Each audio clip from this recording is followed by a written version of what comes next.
When Evelyn Mercer stepped off that train clutching a stranger's wedding letter, she believed the hardest part was behind her.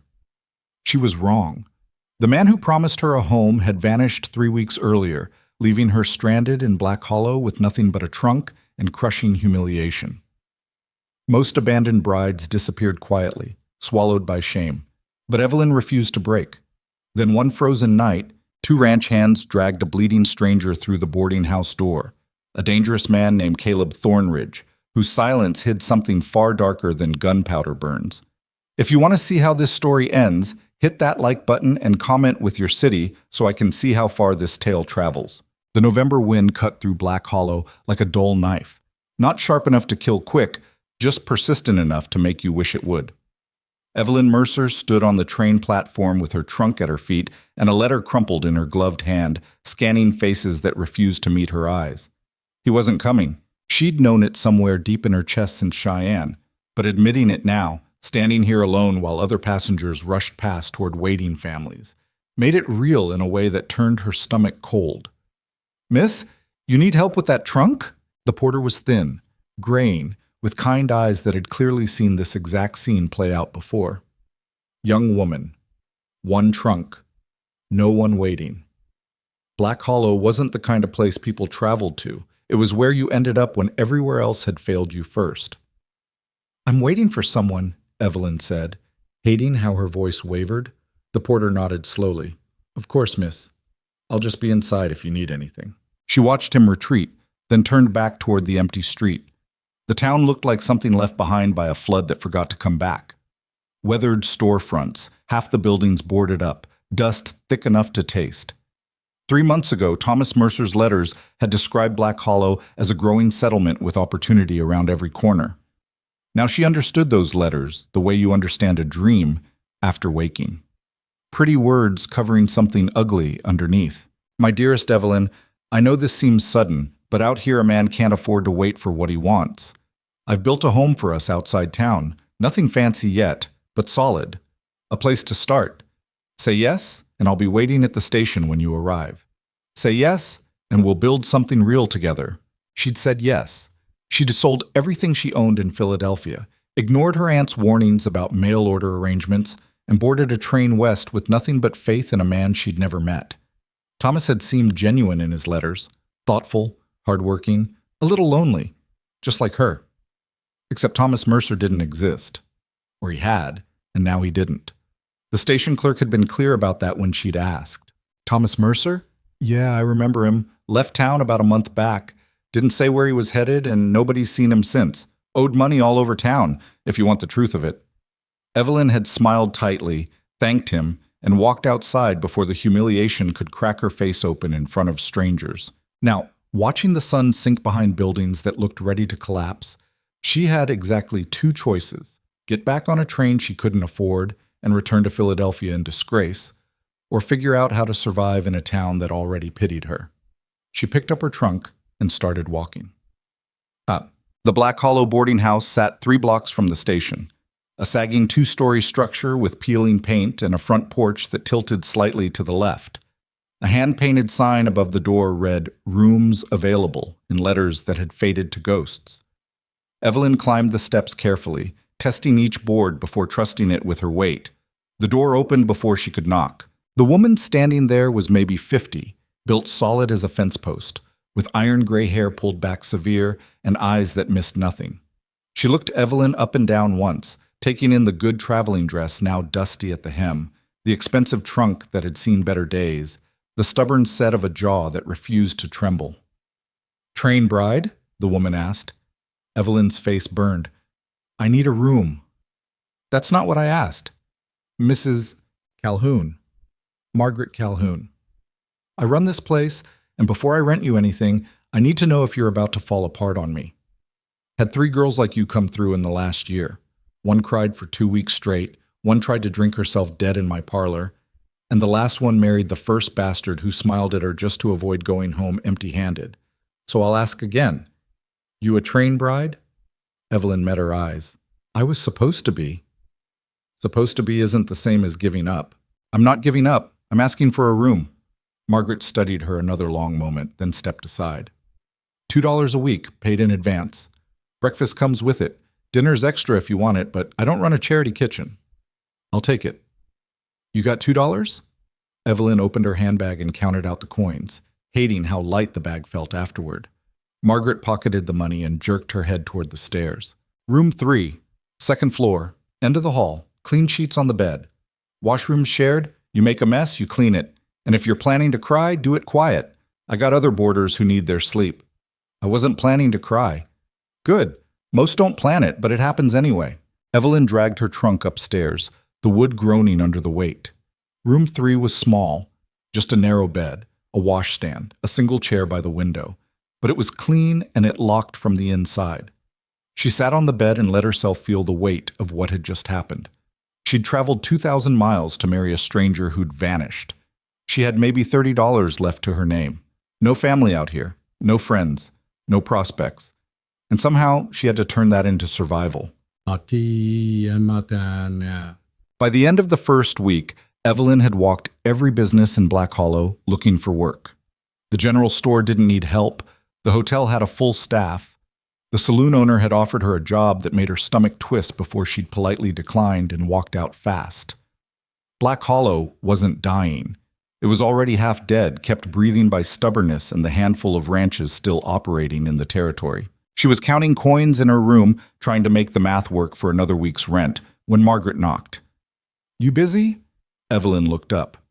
"Not particularly." Margaret came in and sat down on the chair without asking, the way someone does when they've already decided something and they're just waiting for you to catch up. "I need help," Margaret said flatly. "With what? Running this place? I'm getting old, and this building's getting older. I can't keep doing everything myself, cooking, cleaning, fixing things that break every damn day. I need someone with a strong back and a working brain. I don't have experience keeping a boarding house." "You literate?" "Yes." "Can you cook?" "Well enough." "Can you take orders without sulking?" Evelyn almost smiled. "I can try." "Then you're qualified, room and board in exchange for work. 6 days a week, Sundays off. I can't pay you much, but I'll give you $2 a week cash on top of the room. You save that up, maybe in 6 months you'll have enough to decide what comes next." It wasn't a fortune, it wasn't even comfortable, but it was survival, and right now that was all Evelyn had room for in her chest. "When do I start?" "Now. Kitchen needs scrubbing, and we've got 6 boarders coming in for supper in an hour." Tut. The days blurred into routine. Evelyn woke before dawn to help Margaret prepare breakfast. Eggs, biscuits, thick slabs of bacon that sizzled in cast-iron pans older than the building itself. She scrubbed floors, washed linens, hauled water from the pump out back until her shoulders ached. The boarders were mostly men, ranch hands between jobs, drifters passing through, a few locals who couldn't afford their own places. They ate in silence, nodded politely, and kept to themselves. It wasn't the life she'd imagined stepping off that train, but it was honest work, and Margaret didn't treat her like a charity case or a fool. That counted for something. 3 weeks in, Evelyn was elbow-deep in dishwater when she heard voices rising sharp in the front hall. "Don't care what you think. Just get him inside. He's bleeding everywhere. We can't just... You want to leave him in the street? Move!" Evelyn dried her hands and hurried toward the commotion. 2 men were struggling through the front door, half dragging a third between them. The injured man was tall, lean, with dark hair matted with blood and a face gone gray-white under the dirt. His coat was torn open, revealing a crimson-soaked shirt beneath. Margaret appeared from the parlor, took one look, and swore. "What the hell happened?" "Gunfight," one of the men said. He was young, panicked, talking too fast. "Out at Miller's Creek. Things went bad. We didn't know where else to bring him." "Why not the doctor?" "Doc's 3 towns over, and Caleb won't make it that far. Please, Mrs. Calhoun." The injured man, Caleb, made a sound low in his throat that wasn't quite words. His eyes were half closed, unfocused. Margaret looked at Evelyn. "You any good with wounds?" I don't know. Then you're about to find out. Get clean water, towels, and the sewing kit from my room. Move." Evelyn ran. By the time she returned, they'd gotten Caleb onto the long table in the dining room, shoving chairs aside to make space. Blood dripped onto the floor in steady, awful drops. Margaret was already cutting away his shirt with kitchen shears. revealing a bullet wound high on his left shoulder. "Not as bad as it looks," Margaret said, though her voice was tight. "Bullet went through. Just needs cleaning and stitching." "You've done this before?" Evelyn asked. "More times than I'd like. Hold him still." The next hour was brutal. Caleb thrashed when Margaret cleaned the wound, cursing in a voice scraped raw. Evelyn held his shoulders down, trying not to look at the way his muscles corded under her hands, or the ragged sound of his breathing. Margaret worked fast, stitching the wound closed with steady hands while one of the ranch hands held a lantern close. When it was finally done, Caleb had passed out cold, his face slack with exhaustion. "He'll sleep for a while," Margaret said, wiping blood off her hands. "Maybe the night, if we're lucky. You two—" She pointed at the ranch hands. "What's the story?" The younger one shifted. Caleb got into it with some men out past Miller's Creek. Disagreement over land or water rights or something. Things got heated. "Who shot him?" "Don't know." It was chaos. Margaret stared at him hard enough to make him squirm, then sighed. "Get out of here. If anyone asks, you were never here. Understood?" "Yes, ma'am." They left fast, boots loud on the porch. Margaret locked the door behind them and turned to Evelyn. "You know who that is?" Evelyn shook her head. "Caleb Thornridge. Used to own one of the biggest spreads in the territory before everything went to hell. Now he drifts? Takes work where he can find it, and gets into trouble more often than not. Most folks think he's dangerous." "Is he?" Margaret looked at the unconscious man on her table. "Probably. But dangerous doesn't always mean wrong." They moved Caleb to the small storage room off the kitchen, the only space on the ground floor with a bed. Evelyn helped Margaret get him settled, then spent the next hour scrubbing blood off the dining room floor while trying not to think about the man unconscious 20 feet away. She was wringing out the rag for the third time when she heard him groan. Evelyn hesitated, then walked to the storage room and pushed the door open carefully. Caleb was awake, barely. His eyes were dark, sharp even through the pain, and they tracked her movement with the focus of someone used to trouble finding him first. "Where am I?" His voice was rough, scraped raw. "Black Hollow boarding house. You were shot, do you remember?" He closed his eyes briefly. "Yeah. Mrs. Calhoun stitched you up. You need to rest." "Can't. Need to—" He tried to sit up, then made a choked sound and collapsed back against the pillow, breathing hard. "You're not going anywhere," Evelyn said firmly. "You try standing on that shoulder, you'll tear the stitches and bleed out before you hit the door." He looked at her again, something almost like humor flickering across his face despite the pain. "You a nurse?" "No, just practical." "What's your name?" "Evelyn Mercer." "Caleb Thornridge." "I know. Mrs. Calhoun told me." He studied her for a long moment, and Evelyn felt the weight of that gaze like something physical, not cruel, just assessing. Like he was used to measuring people quickly and deciding whether they'd run or stay when things got ugly. "You're the train bride," he said finally. Evelyn's jaw tightened. "Is there anyone in this town who doesn't know that?" "It's a small town. People talk." "Then I'm sure they've already told you everything worth knowing. They said you got left behind, that you're working here now instead of crawling home." "That's about the size of it." He nodded slightly, then winced. "Takes spine to stay." "Or stupidity." "Sometimes they're the same thing." He closed his eyes again, exhaustion dragging him back down. "Thanks for not letting me bleed out on the floor." "You're welcome." Evelyn left him there and went back to cleaning, but she could still feel the weight of his eyes on her skin, the strange intensity of a man who looked at the world like it owed him nothing, and he expected even less. Caleb stayed for 3 days. Margaret charged him nothing for the room, which surprised Evelyn until she realized Margaret Calhoun didn't do charity. She did leverage. Caleb Thornridge might be trouble, but he was also connected in ways that mattered out here. The kind of man who knew things, who could make problems disappear or arrive depending on which side of him you landed on. Evelyn brought him meals 3 times a day. Simple food, nothing fancy, but enough to keep him steady. At first he barely spoke, just nodded his thanks and ate in silence. But by the second day he started talking. "You always this quiet?" he asked when she brought him lunch. "I'm not quiet. I just don't have much to say." "Most people talk anyway. Fills the silence." "You don't." He almost smiled. "No, I don't." She set the tray on the small table by the bed. "Your shoulder healing all right?" Hurts like hell, but it's not infected. I've had worse. That's not reassuring. Wasn't trying to be. Evelyn turned to leave, but his voice stopped her. Why'd you stay? She looked back. What? In Black Hollow. You could have gotten back on that train, gone home. This is home now. By choice or by circumstance? Evelyn met his eyes. Does it matter? Maybe not, but most people who end up here didn't choose it. They just ran out of other options. And you? Which one are you? Caleb leaned back against the pillow, something dark crossing his face. Both. She didn't press.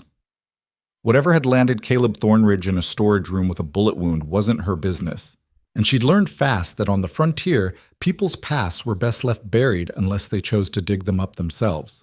But that night, lying in her own bed upstairs, Evelyn couldn't stop thinking about the look in his eyes when he'd said both, like a man who'd chosen to run and regretted it in equal measure.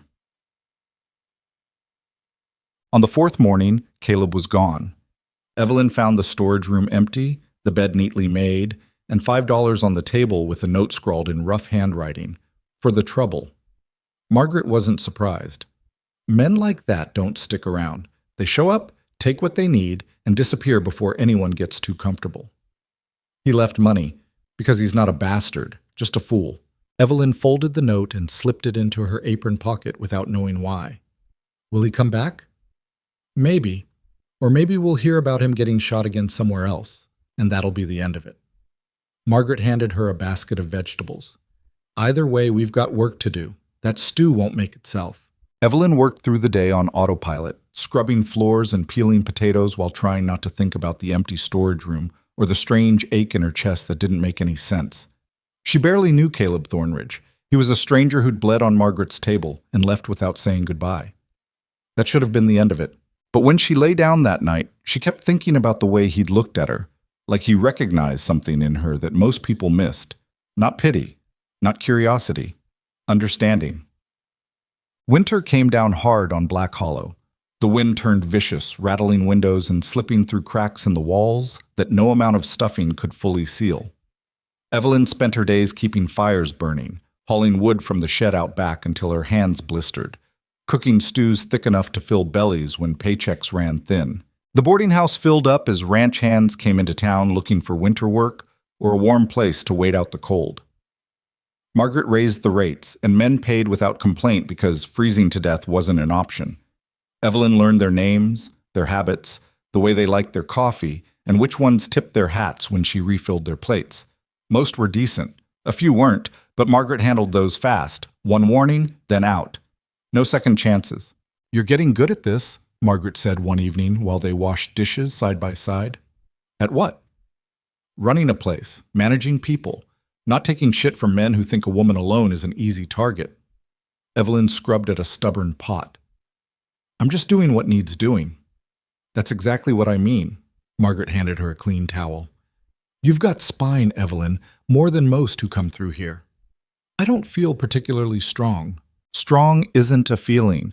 It's what you do when everything else falls apart. Evelyn thought about that later, lying in bed while wind screamed past her window. She'd come west believing Thomas Mercer's letters would lead to a new life. Instead, they'd led to abandonment, humiliation, and a boarding house that smelled like bacon grease and hard work. But she was still here, still standing. Maybe Margaret was right. Maybe that counted for something. It was mid-December when the rider came. Evelyn was scrubbing the front steps when she heard hoofbeats, looked up, and saw a man dismount in front of the boarding house. He was older, weathered, with a tobacco-stained beard and eyes that had seen too much. Help you? Evelyn asked. Looking for Caleb Thornridge. Heard he came through here a while back. Evelyn's chest tightened. He's not here. Know where he went? No.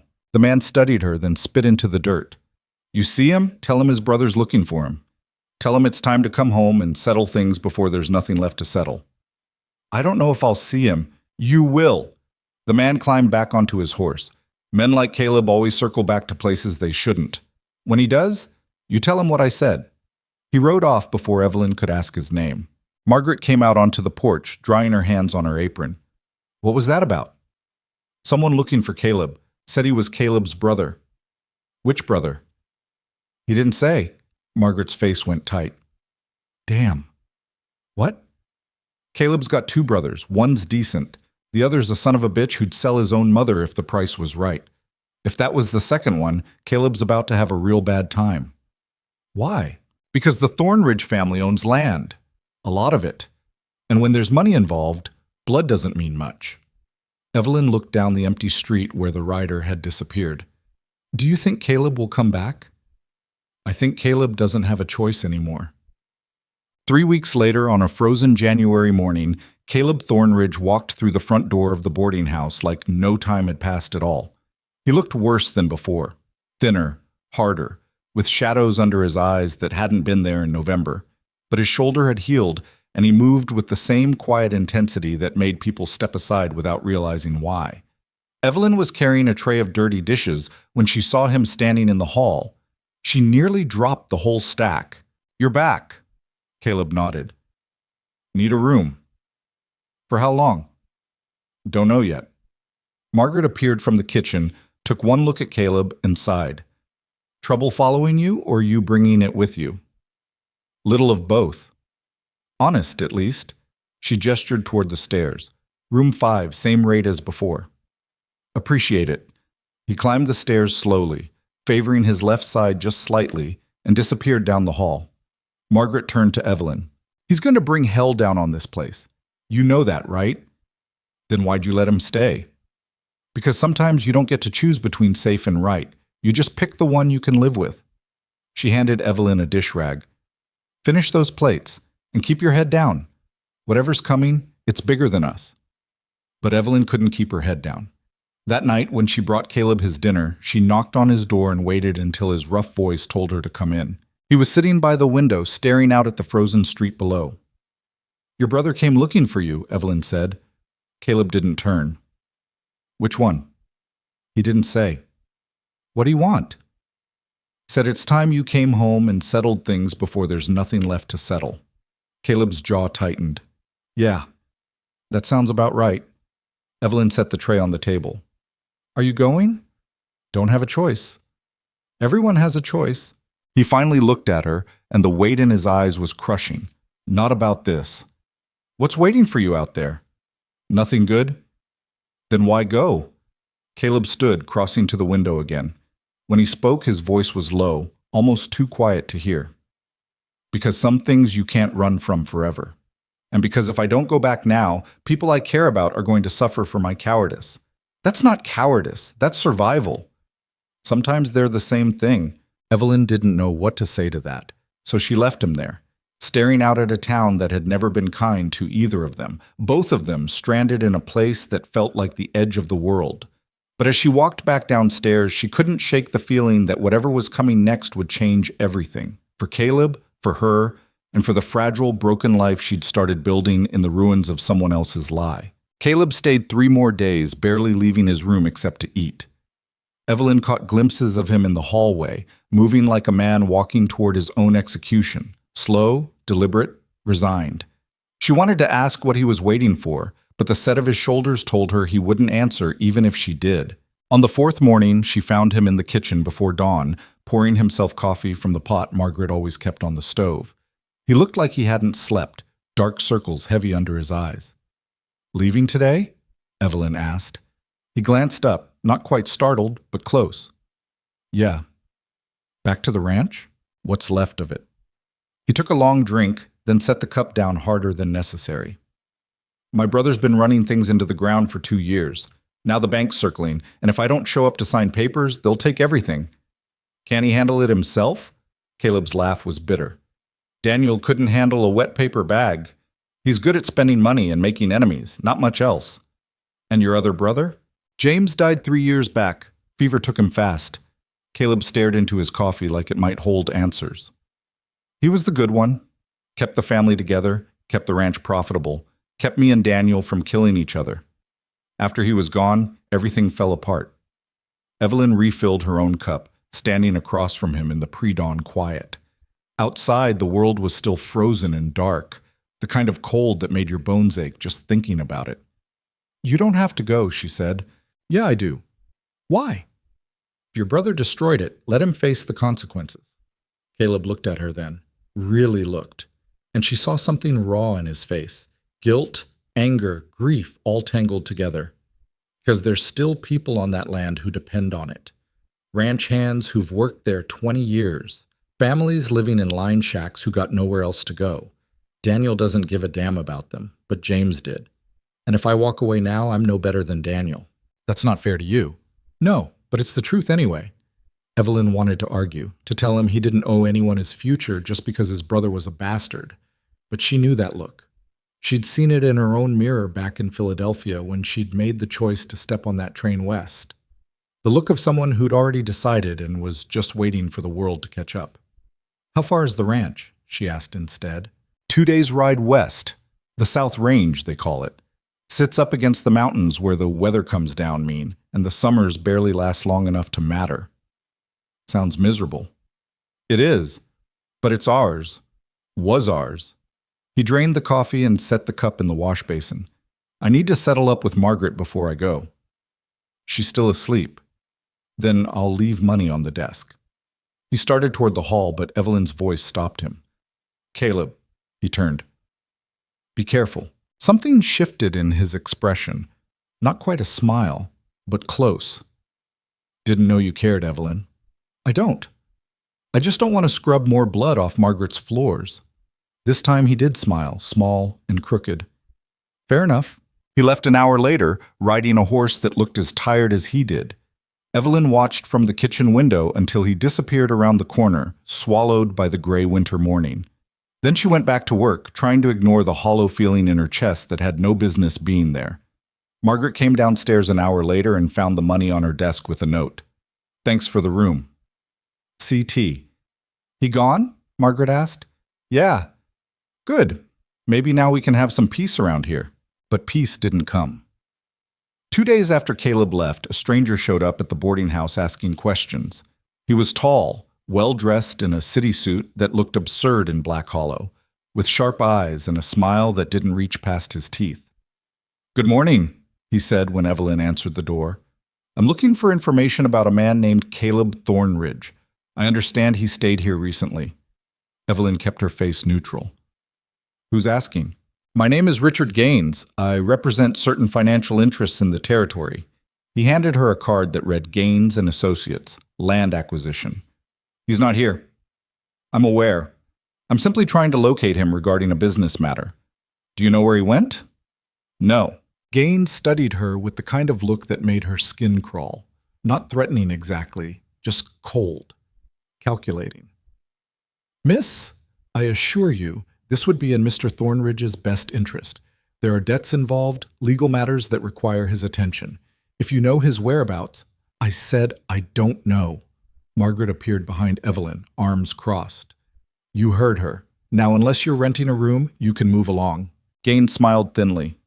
Of course. My apologies for the intrusion. He tipped his hat. If Mr. Thornridge does return, please inform him that time is running short. Certain parties are growing impatient. He left, climbing into a fancy carriage that had no business on Black Hollow's rutted streets. Evelyn watched until it disappeared, then turned to Margaret. What was that about? Vultures, Margaret said flatly. They smell money. They circle. If Caleb's ranch is in trouble, men like Gaines will be lining up to pick the bones clean. Can they do that? If there's debt involved, they can do damn near anything. Banks, lawyers, land speculators, they're all the same. They wait until you're desperate, then they take everything and call it business.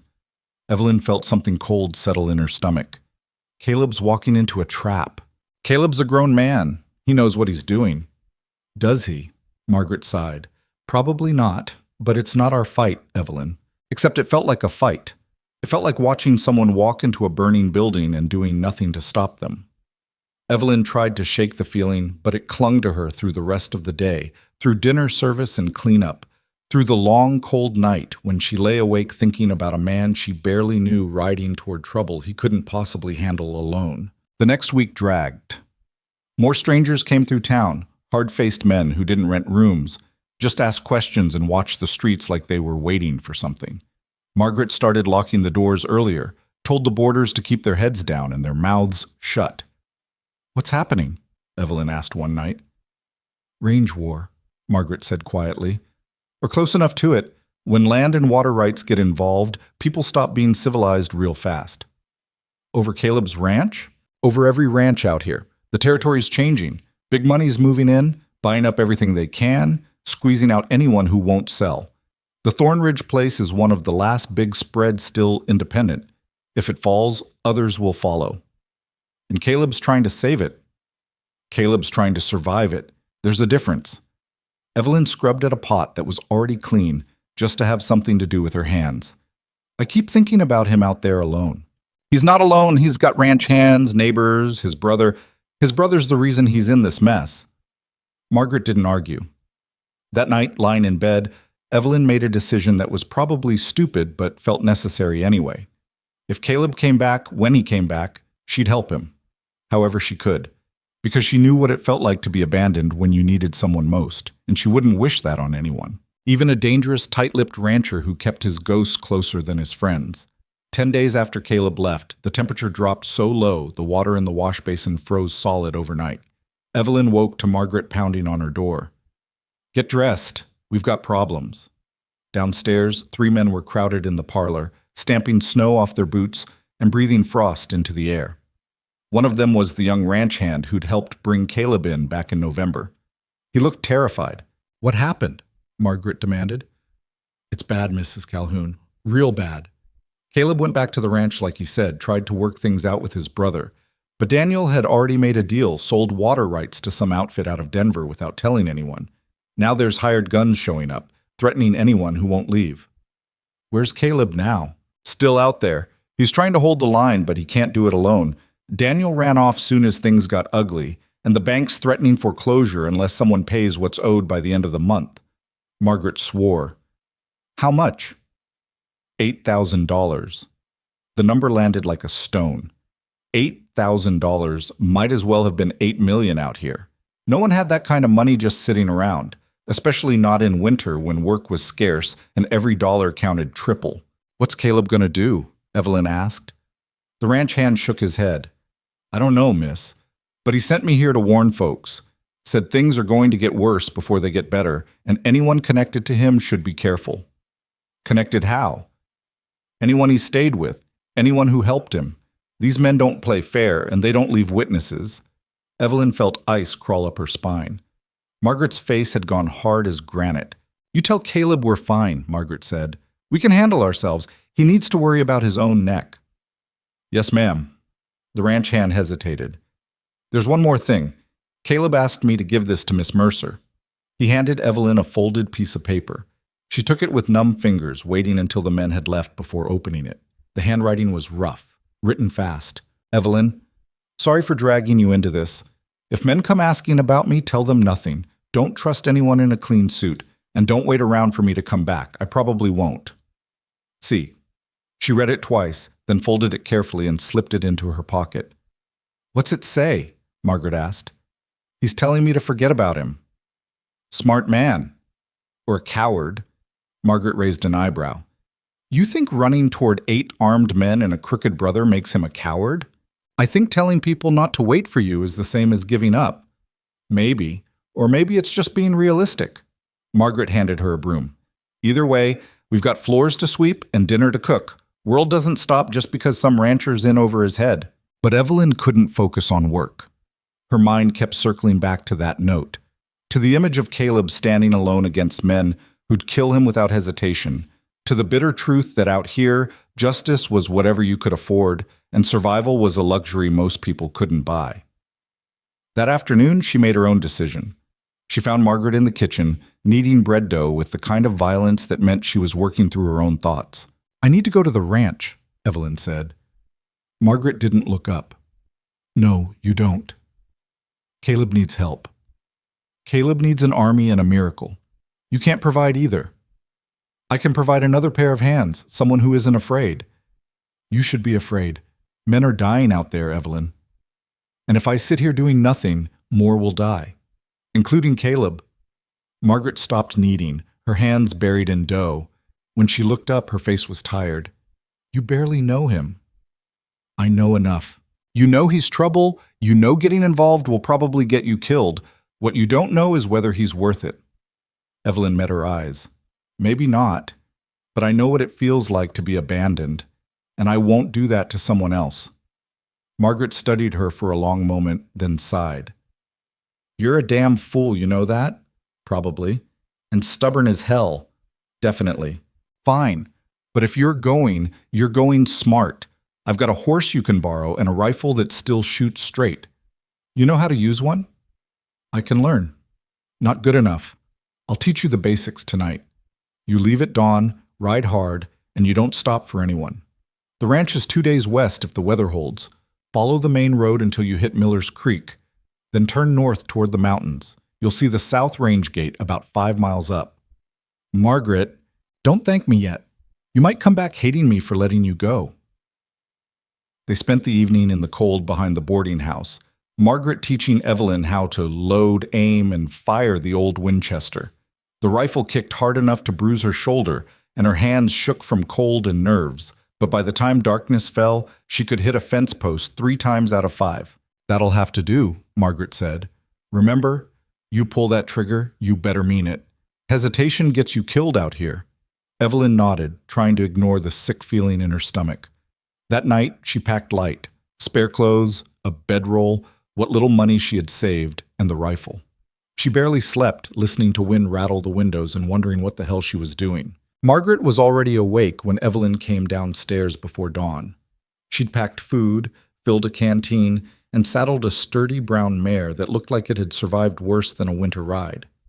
Her name's Birdie, Margaret said. She's mean as hell, but she won't quit on you. Treat her right and she'll get you there. Evelyn tied her pack to the saddle, her fingers clumsy with cold and fear. What do I tell Caleb when I get there? Tell him he's got one more fool on his side. And tell him if he gets you killed, I'll find a way to bring him back just so I can kill him myself. Evelyn almost smiled. I will. She climbed into the saddle, the leather cold even through her heavy skirt. Margaret handed her the reins, then gripped her hand tight. You don't owe him this, Margaret said quietly. I know. Then why? Evelyn thought about the note in her pocket, about Caleb's eyes when he'd talked about the people depending on that ranch, about the way he'd looked at her like she was something more than just a discarded train bride. Because someone should, she said finally. Margaret let go, stepping back. Then ride fast and don't look back. Evelyn kicked Birdie into motion, and the mare took off at a steady trot down the frozen street. She didn't look back, but she felt Margaret watching until she turned the corner and Black Hollow disappeared behind her. The ride was brutal. The cold cut through her coat like knives, and the wind never stopped. Evelyn's hands went numb on the reins within the first hour, and her thighs ached from gripping the saddle. Birdie plodded forward with grim determination, ears flat against the wind, hooves crunching through snow and ice. They followed the main road west, passing abandoned homesteads and frozen creeks, the landscape growing rougher and more desolate with every mile. Evelyn saw no one, just endless white emptiness broken by skeletal trees and the distant shadow of mountains that looked like teeth against the sky. By midday, her face was raw from wind, and she'd lost feeling in her toes. She stopped once to eat, forcing down cold biscuits and jerky while Birdie stamped impatiently. Then back in the saddle, pushing forward because stopping meant freezing and freezing meant dying. The sun was setting when she reached Miller's Creek, a shallow, frozen ribbon cutting through scrub brush and rock. She turned north like Margaret had said, following a trail that was barely visible under fresh snow. Night fell fast and hard. Evelyn kept riding, trusting Birdie to find the path because she couldn't see more than 10 feet ahead. The darkness was absolute, pressing in from all sides, filled with wind that sounded like voices screaming. She was half frozen and close to panic when she saw a light ahead, faint, flickering, but real. A building materialized out of the darkness, low and rough, with smoke rising from a chimney. A line shack. Evelyn dismounted on shaking legs and pounded on the door. It opened to reveal an old man with a shotgun, his face suspicious until he saw her, a half-frozen woman alone in the dark. Jesus, he muttered, lowering the gun. Get inside before you die out there.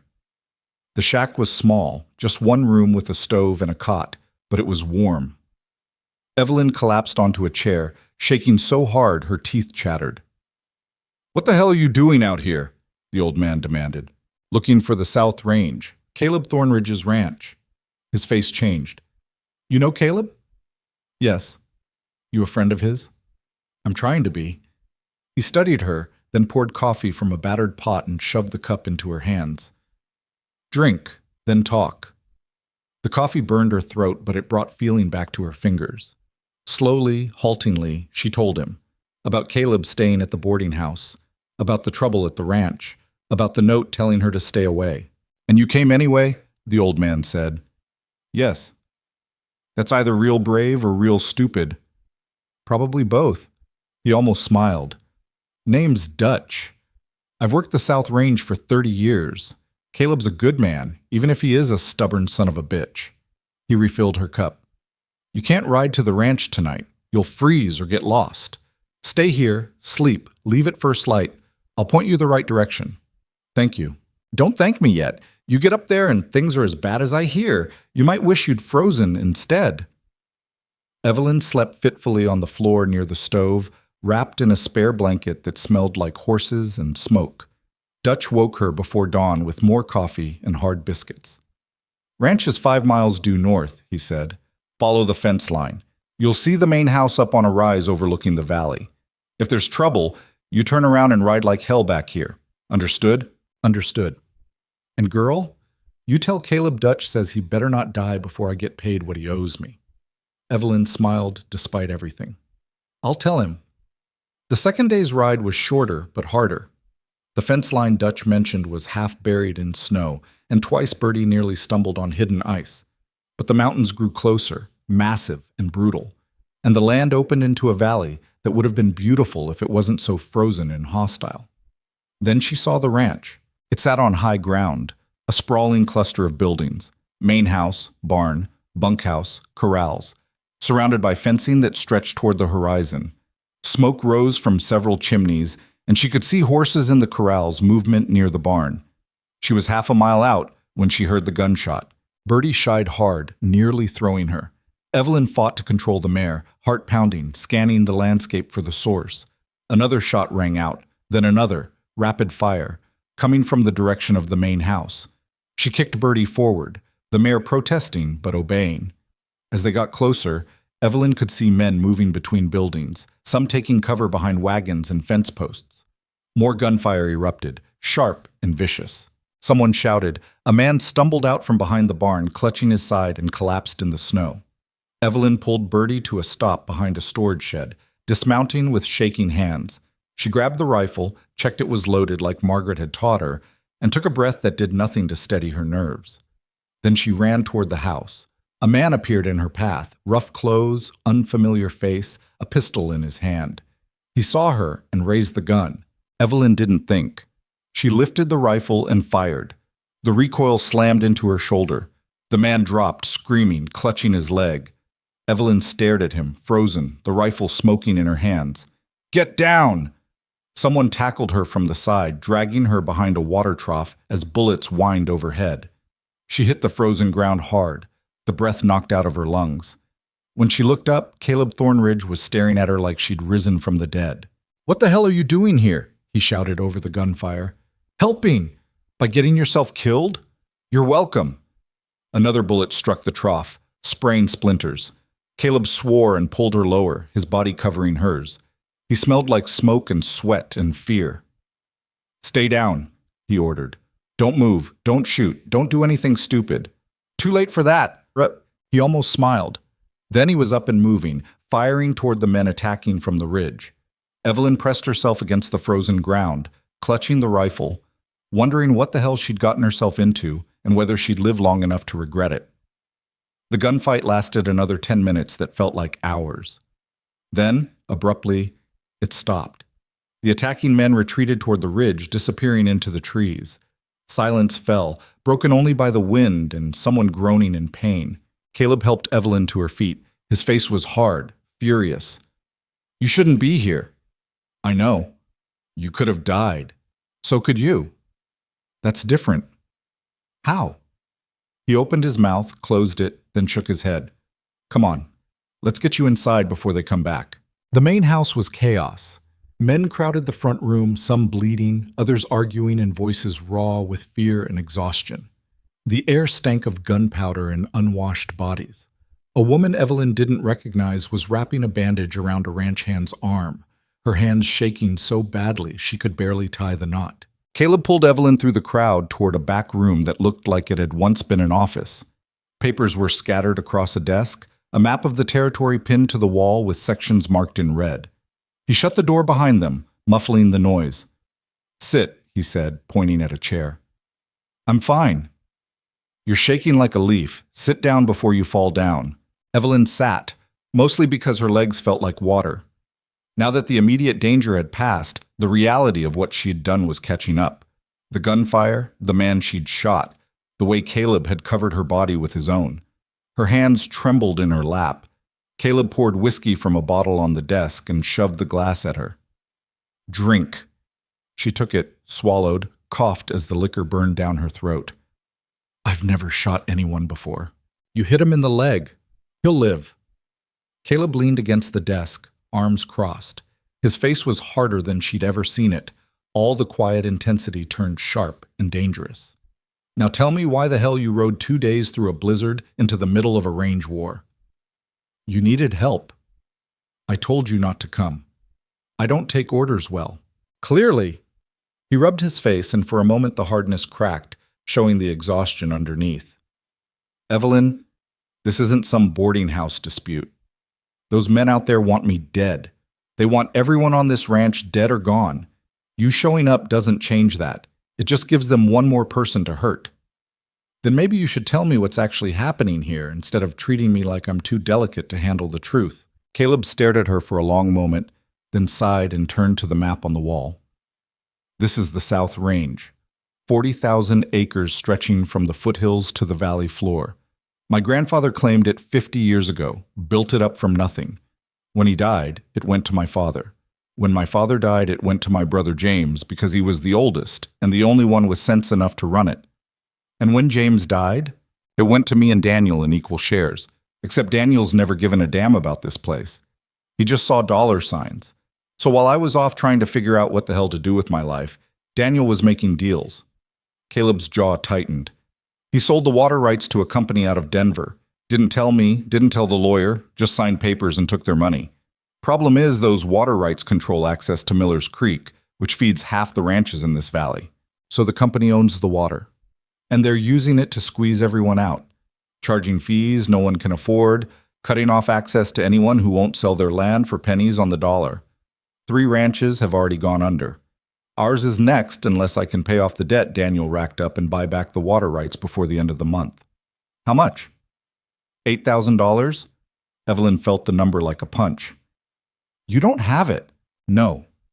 And the bank won't give me a loan because they're in bed with the same company that bought the water rights. It's all connected. The land grab, the violence, the hired guns. They want this territory and they're willing to kill for it." "Where's Daniel now?" Caleb's expression went cold. "He ran the second things got ugly, took the money he got from the water rights deal and disappeared. Last I heard, he was in San Francisco living like a king while people who worked for our family are getting shot at." Evelyn looked at the map, at the red sections marking territory lost or threatened, and felt anger rise hot in her chest. "So what are you going to do?" "I don't know yet. I've been trying to negotiate, trying to find legal options. But every door I knock on is already locked. The territorial governor won't intervene because half his campaign was funded by the same people trying to steal this land. The sheriff's office is understaffed and corrupt. We're on our own out here." "What about the other ranchers? Can they help?" "Some have tried, but they're scared. Most of them have families, kids. They can't risk open war." Caleb turned from the map, and the exhaustion in his face was brutal. "I don't blame them. This isn't their fight. It is if they lose their water. Yeah, but knowing that and being willing to die for it are 2 different things." Someone pounded on the door. A man's voice called through. "Boss, we need you out here. Mitchell's bleeding bad and Sarah can't stop it." Caleb swore and headed for the door. Evelyn followed him back into the main room where a young ranch hand was laid out on the table, his shirt soaked red. The woman, Sarah, had her hands pressed against his side, but blood was seeping between her fingers. "He needs a doctor," Sarah said. her voice tight with panic. Closest doctor's 2 days away, Caleb said. He won't make it. Then what do we do? Evelyn pushed forward. Let me see. Sarah looked up, startled.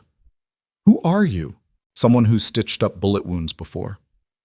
It wasn't exactly true. She'd helped Margaret once, but close enough. Move your hands. The wound was ugly, high on Mitchell's left side. The bullet still lodged somewhere inside. He was unconscious, breathing shallow. Evelyn had no idea if she could save him, but doing nothing guaranteed he'd die. I need clean water, towels, whiskey, and a knife, she said, and someone to hold him down when he wakes up.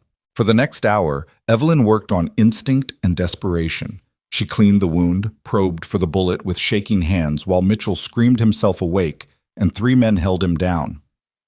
When she finally got the bullet out, a mangled piece of lead that had miraculously missed anything vital, she stitched the wound closed with thread Sarah found in a sewing kit, trying not to think about infection or the fact that she had no idea what she was doing.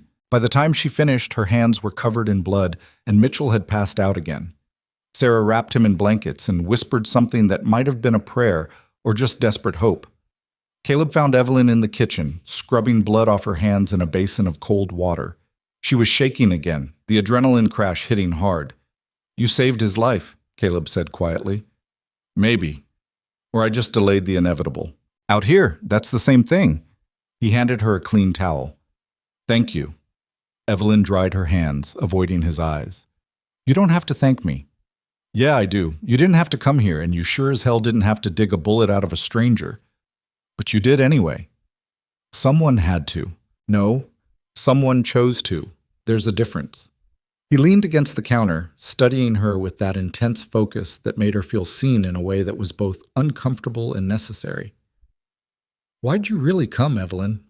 She thought about lying, about giving him some practical answer that wouldn't reveal the truth sitting heavy in her chest.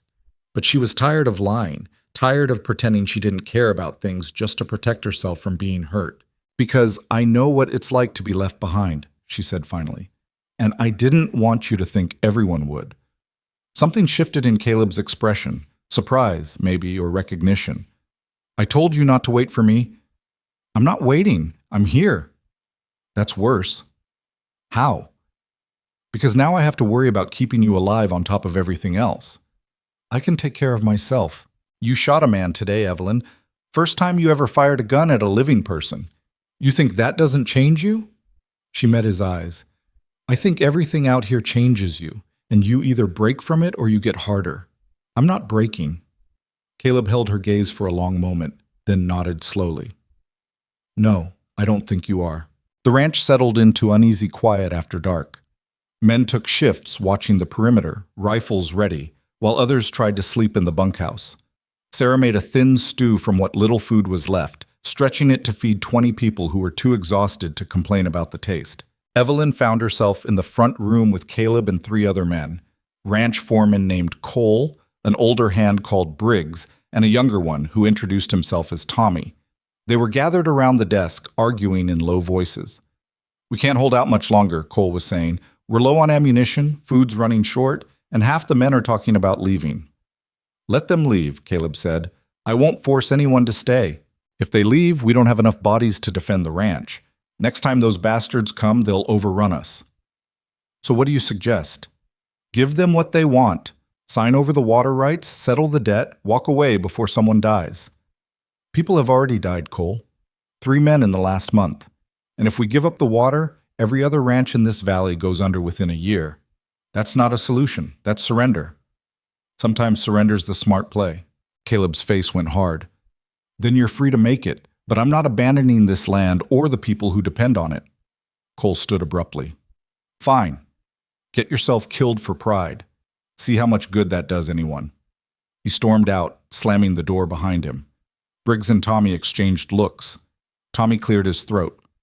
Boss, Cole's got a point. We're outnumbered, outgunned, and out of time. What's your plan here? I don't have one yet. That's not real comforting. I know, Caleb rubbed his eyes, but I'm working on it. After they left, Evelyn spoke up from the corner where she'd been listening. You need leverage. Caleb looked at her. What? Leverage. Something they want more than they want this land, or something that makes taking it too costly. I'm listening. The water rights. They're valuable because they control access to the creek. But what if you split them? Split them how? Evelyn moved to the map, tracing the creek's path with her finger. Miller's Creek runs through your land, but it also runs through 2 other properties before it hits the valley. If you divvy up the water rights between multiple owners, no single entity can control access. It makes the whole thing less valuable to the company because they'd have to negotiate with everyone instead of just you. Caleb stared at the map. That's insane. Why? Because it means giving up control, trusting other people not to screw us over. You're already screwed. At least this way you spread the risk. Briggs, who'd lingered near the door, spoke up. She's not wrong, boss. The Hendersons and the Pratts both have stakes in keeping the creek open. If we bring them in, make them partners in the water rights, the company loses their monopoly. And we lose leverage for negotiating our debt. You don't have leverage now, Evelyn said bluntly. You have a gun to your head and a timer running down. This at least gives you options. Caleb was quiet for a long time, studying the map like it might reveal answers written in the lines and boundaries. Then he straightened. Set up a meeting with the Hendersons and the Pratts, tomorrow, if we can manage it. And get word to the lawyer in town. I need to know if this is even legal before I commit to it. Briggs nodded. I'll ride out first light. After he left, Evelyn sagged into a chair, suddenly aware of how bone-tired she was. Caleb poured 2 whiskeys and handed her one without asking. That was smart, he said. The water rights idea. It might not work. It's better than anything I've come up with. He sat across from her, rolling the glass between his palms. You've got a head for this kind of thing. Strategy, seeing angles other people miss. I used to help my uncle with his business accounts back in Philadelphia. He said I was good with numbers and patterns. Why'd you leave? Evelyn took a drink, the whiskey warming her from the inside. He died. His son inherited everything and made it clear I wasn't welcome. So I looked for other options. And found Thomas Mercer's letter. And found out Thomas Mercer was a liar. She smiled without humor. Turns out I'm not great at reading people. You read me well enough. Did I? Caleb met her eyes. You knew I'd come back to this place even when I told you not to wait. You knew I wouldn't walk away no matter how bad it got. That's reading someone pretty damn well. Evelyn felt heat rise in her face and looked away. Maybe I just gamble poorly. Or maybe you see things worth fighting for when other people don't. The weight of his gaze was too much. She stood, setting down the glass. I should check on Mitchell. Evelyn. She stopped.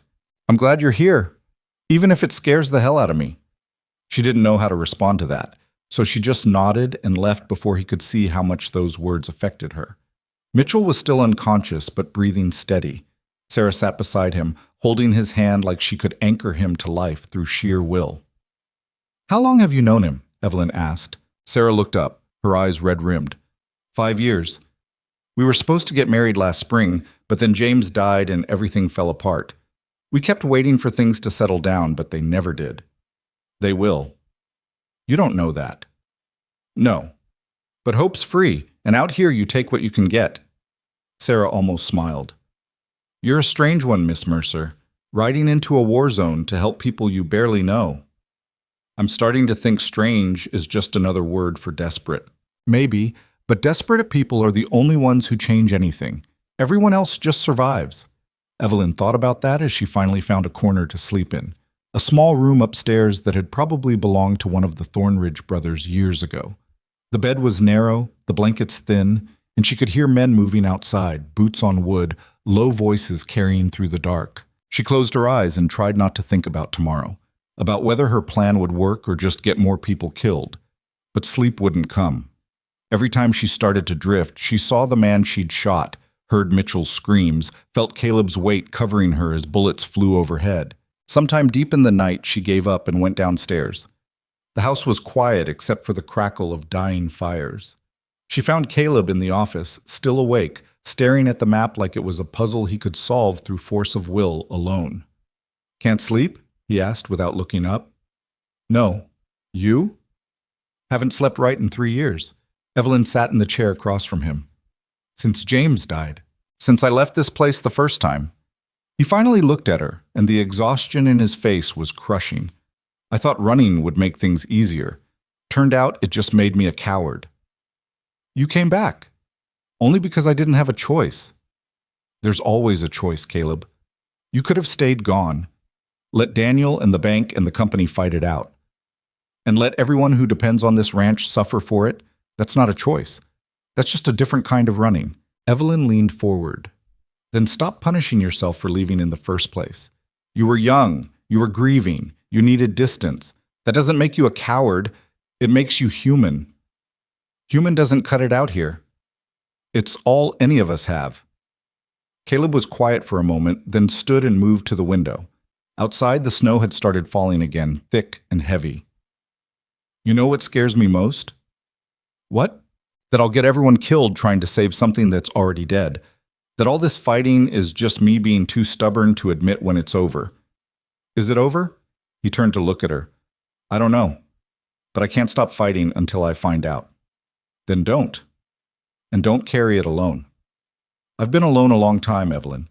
I'm not sure I remember how to be anything else. She stood and crossed to him, close enough to see the gray in his stubble, the scar above his left eyebrow, the way his shoulders carried weight he refused to share. You're not alone now. I shouldn't have let you stay. You didn't let me do anything. I made my own choice. And what if that choice gets you killed? Then at least I'll die standing instead of hiding. She held his gaze. I spent my whole life waiting for someone else to decide my future. I'm done waiting, Caleb. I'm here because I want to be. And if that scares you, then you'll just have to get over it. Something like a smile crossed his face. You're a hell of a woman, you know that? I'm a woman who's tired of being underestimated. I'm not underestimating you. I'm just trying to keep you breathing. Focus on yourself. I can handle my own breathing. This time he really did smile, small and brief, but genuine. Noted. The meeting happened 2 days later in the Henderson barn, neutral ground away from the ranch where hired guns might be watching. Evelyn rode out with Caleb, Briggs, and Tommy, all of them armed and watchful. The snow had let up, but the cold was vicious, turning their breath to frost. The Hendersons and the Pratts were already there, two families who'd ranched this valley for generations and looked every bit as worn down as Caleb. John Henderson was in his 50s, solid and quiet, with hands scarred from decades of hard work. Mary Pratt was younger, maybe 40, but her face was carved hard by frontier life and a husband who'd drunk himself to death 2 winters back.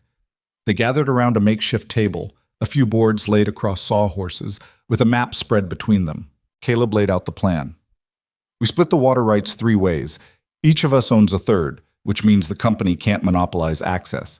They want to buy us out. They have to negotiate with all of us. And if they try force, they're fighting 3 ranches instead of 1. Henderson frowned. What about the debt? You still owe $8,000 to the bank. I'll handle that separately. But this protects the water, which protects all of us long term. And if we say no, Mary asked, then you'll be the next ones facing hired guns when they come for your land. Because that's what's happening here, whether you want to admit it or not. They're picking us off one by one. Together, we're harder to kill. Mary looked at Henderson. What do you think? I think it's risky as hell, but I also think Caleb's right. We stand alone, we fall alone. So we're doing this? Henderson nodded slowly. Yeah, we're doing this. They spent the next hour working out details. Who controlled which sections, how disputes would be handled, what happened if one party wanted to sell. It was tedious technical work, but it mattered because the words they wrote down would determine whether families survived or starved. Evelyn sat off to the side, listening, watching Caleb negotiate with a patience she hadn't known he possessed. He didn't push, didn't threaten, just laid out facts and let people make their own decisions. It was the opposite of how she'd imagined a desperate man would act. When they finally had an agreement everyone could live with, Henderson pulled out a bottle of whiskey and poured 4 glasses. To partnerships built on desperation, he said. Better than partnerships built on lies, Mary added. They drank, and for a moment the weight lifted just enough to remember what hope felt like. But the ride back to the ranch shattered that hope like glass. They were a mile out when they saw the smoke, thick black columns rising against the gray sky. Caleb swore and kicked his horse into a run. Evelyn followed, her heart hammering, knowing before they crested the ridge what they'd find. The ranch was burning. Not all of it. The main house was still standing, and the barn looked intact. But the bunkhouse was engulfed, flames tearing through the old wood like paper. Men were running with buckets, trying to contain the fire, but it was already too late. Caleb dismounted before his horse fully stopped and sprinted toward the chaos. Evelyn followed, searching the crowd for Sarah, for Mitchell, for anyone she recognized. She found Sarah by the well, her face streaked with soot and tears. "What happened?" Evelyn demanded. "They came while you were gone. Threw torches through the windows and rode off before we could stop them. We got everyone out, but—" her voice broke. "Mitchell, he was still weak. The smoke—" Evelyn's stomach dropped. "Where is he?" Sarah pointed toward a group of men huddled near the corral. Evelyn ran. Mitchell was on the ground, coughing so hard his whole body convulsed. His face was gray, his lips blue. Someone had tried to give him water, but he couldn't swallow. Caleb was already there, kneeling beside him, shouting for help that wasn't coming fast enough. Evelyn dropped to her knees. "Roll him on his side. Keep his airway clear." They worked together, Caleb holding Mitchell while Evelyn tried everything she could think of, clearing his mouth, listening to his breathing, willing him to fight. But Mitchell's coughs grew weaker, his breathing more shallow, until finally it stopped altogether. Sarah's scream cut through the chaos like a knife. Caleb kept trying, pressing on Mitchell's chest, breathing air into his lungs, refusing to accept what everyone else could see. But Evelyn put her hand on his shoulder and squeezed. "He's gone," she said quietly. Caleb froze, his hand still on Mitchell's chest. Then he sat back, his face blank, and stared at nothing. Around them, the bunkhouse collapsed in a roar of flame and sparks. Men stood watching, defeated, while Sarah sobbed into her hands, and the smoke turned the afternoon sky black. That night, they buried Mitchell in the frozen ground behind the house, near where James and their parents were laid to rest. There was no preacher, no ceremony, just Caleb saying a few words about a good man who deserved better than dying in a fire set by cowards.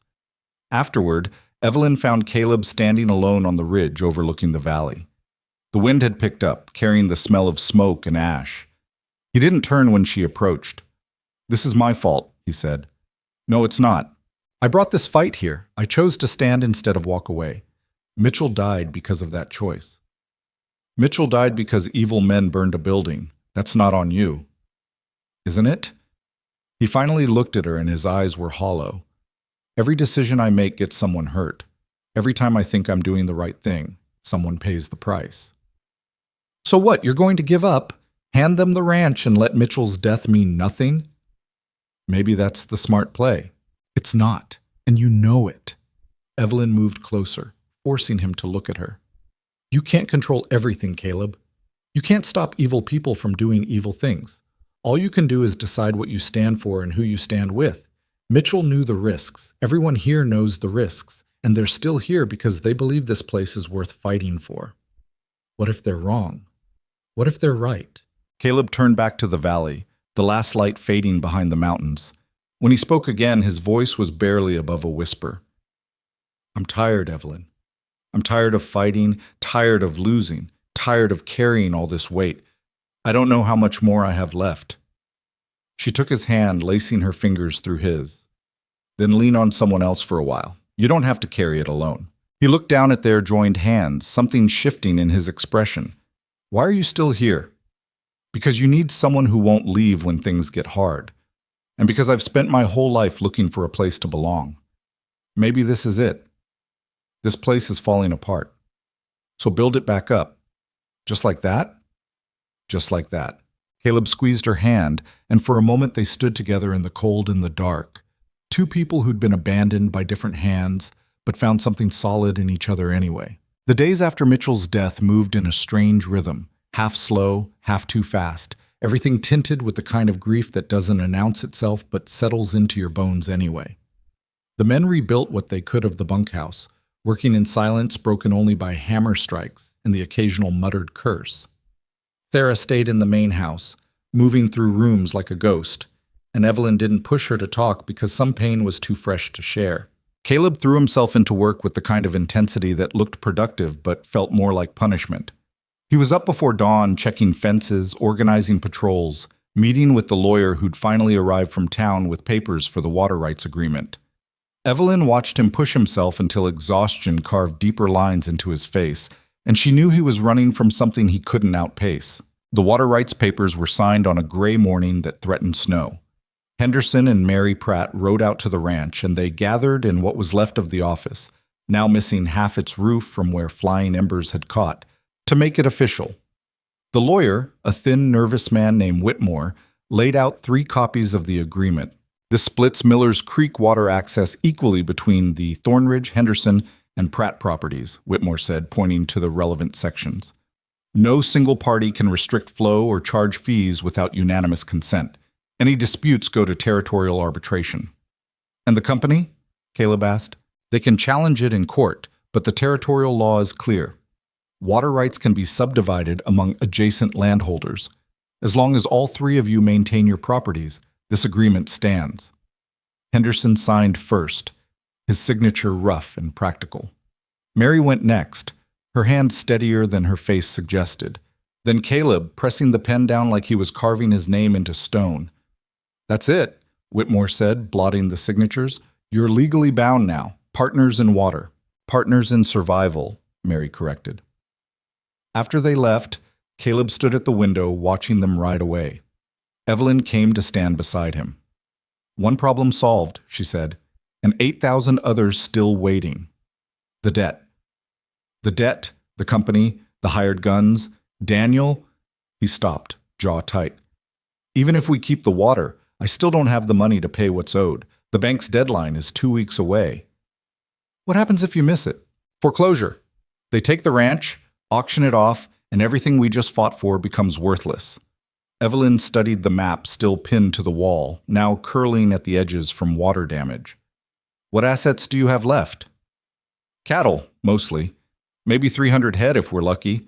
Some horses, the land itself, but that's tied up in debt. He rubbed his face. Not nearly enough to cover 8,000.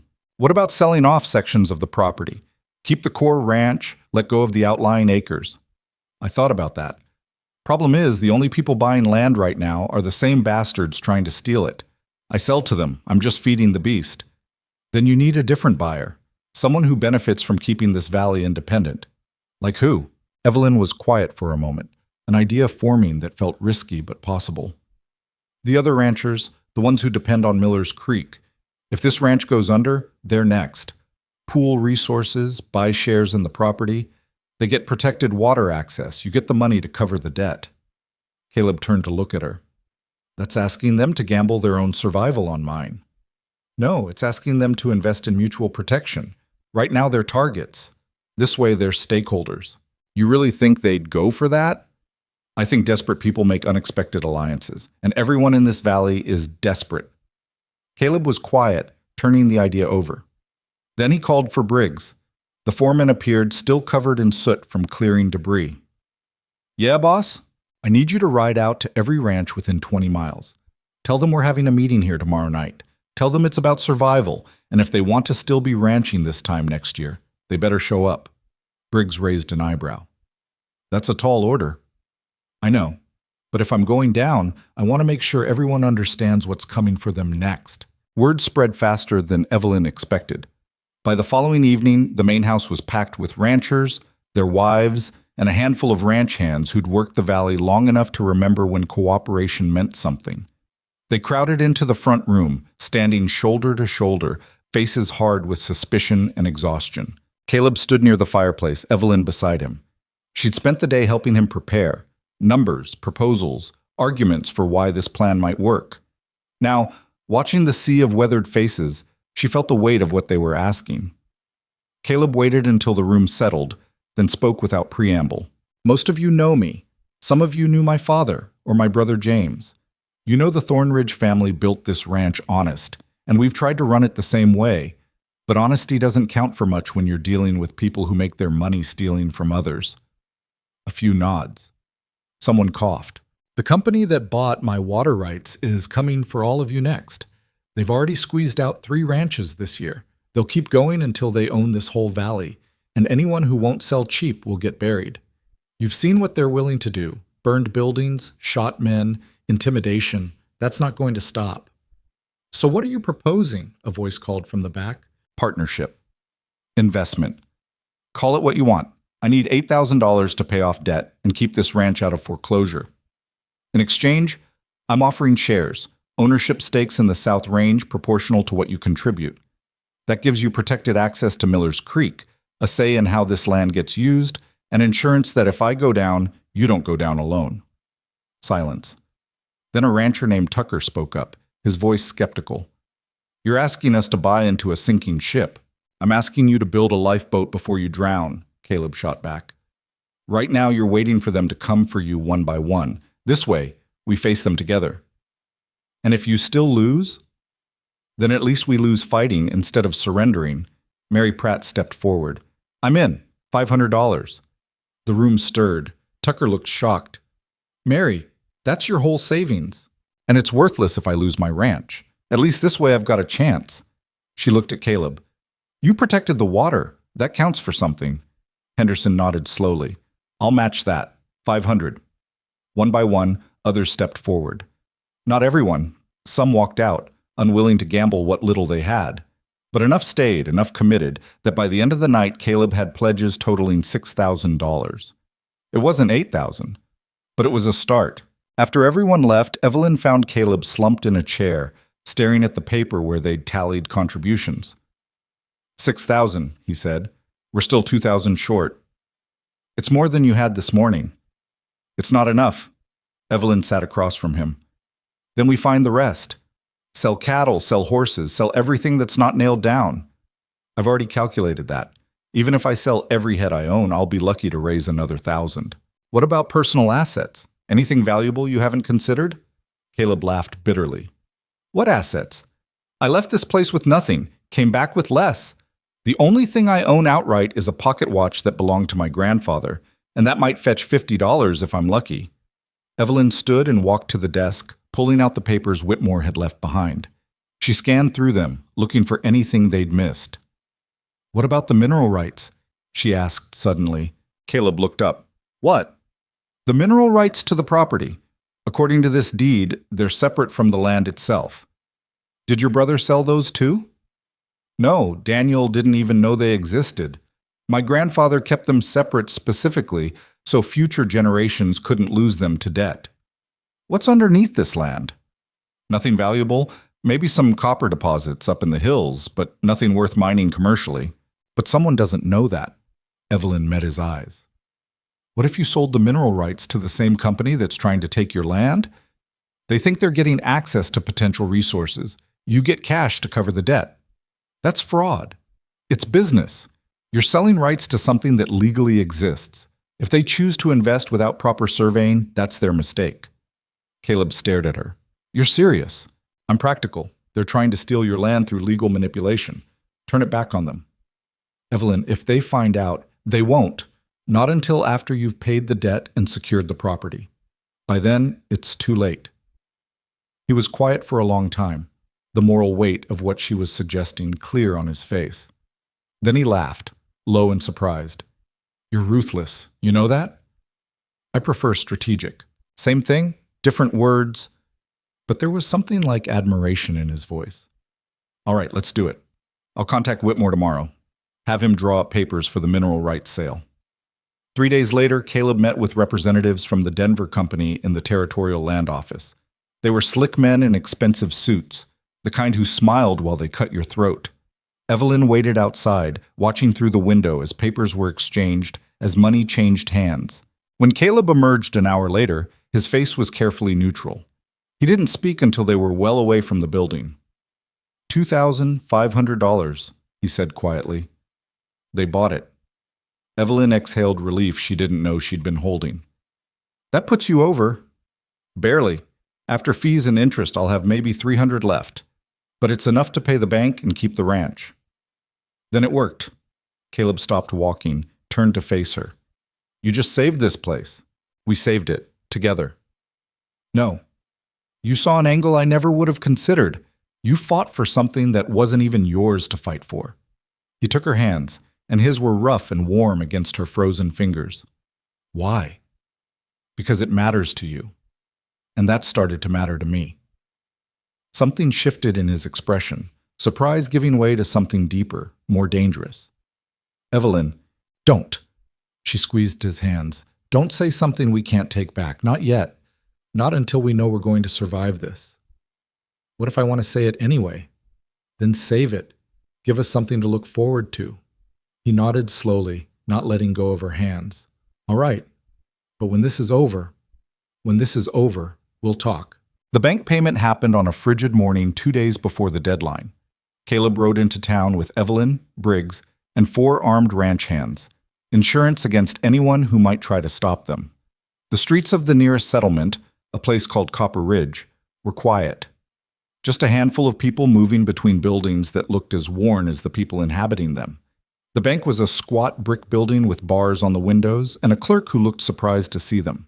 Mr. Thornridge, the clerk said nervously, we weren't expecting you. I'm here to settle my account. Caleb dropped a heavy leather bag on the counter. $8,200. Count it. The clerk's hand shook as he opened the bag and started counting. Behind him, a door opened and a portly man in a vest emerged, the bank manager, his face going pale when he saw Caleb. This is irregular, the manager said. We were told you wouldn't be able to pay. You were told wrong. Caleb's voice was flat, dangerous. Count the money. Mark the debt paid. Give me the receipt. The manager hesitated, then nodded to the clerk. Do as he says. It took 20 minutes to count and verify the full amount. When the clerk finally looked up, his face was sour. It's all here. Then write the receipt. The manager did, his signature angry and rushed. He shoved the paper across the counter. Your debt is cleared, Mr. Thornridge, but this doesn't change anything. You still have enemies in this territory. I've always had enemies. Difference is, now I'm done being polite about it. Outside, Briggs let out a low whistle. That felt good. It's not over, Caleb said. Paying the bank just means we get to keep fighting. The company's not going to back off because we outsmarted them once. So what's next? Caleb looked at Evelyn. Next, we rebuild. Make this place defensible. Show them we're not going anywhere. The ride back to the ranch felt different, lighter somehow, despite the cold and the knowledge that violence was still coming. They'd won a battle, survived when they shouldn't have, and that counted for something. But that night, sitting in the main house with the other ranchers who'd invested in the property, Caleb laid out the hard truth. We bought ourselves time, he said. Maybe 3 months, maybe 6. But the company's not done. They'll challenge the water rights agreement in court. They'll send more hired guns. They'll find new ways to squeeze us. So we keep fighting, Henderson said. We keep fighting, Caleb agreed. But we do it smart. No more reacting. From now on, we move first. Over the next week, the ranch transformed. Men who'd been barely holding on found new purpose in building defenses. Reinforced walls, watchtowers, supply caches hidden in the hills. The ranchers who'd bought stakes showed up with their own hands, working alongside Caleb's crew until the distinctions between properties blurred. Evelyn worked as hard as anyone, cooking for crews, organizing supply runs, keeping records of who contributed what. At night, she collapsed into bed so exhausted she barely dreamed. And when she did dream, it was of fire and gunshots and Caleb's voice telling her to stay down. But there were good moments, too. Quiet mornings when she'd find Caleb already awake, watching the sunrise from the ridge. Evenings when the men would gather around fires and tell stories that made even the grimmest faces crack with laughter. The slow, careful way Sarah started coming back to life, throwing herself into helping rebuild because grief needed somewhere to go. And there were moments with Caleb, brief, stolen, charged with something neither of them had words for yet. A hand on her back when she passed too close, his eyes following her across rooms, the way he'd sit next to her at meals, close enough that their shoulders touched, like proximity could say what words couldn't. One night, unable to sleep, Evelyn went downstairs and found him in the office, sketching plans for a new irrigation system. You're supposed to be resting, she said. So are you. I tried. Brain won't shut up. Caleb set down his pencil. Yeah, I know that feeling. She sat on the edge of the desk. What are you thinking about? Everything. Nothing. Whether we can actually hold this place. Whether I'm leading people towards something real or just dragging them down with me.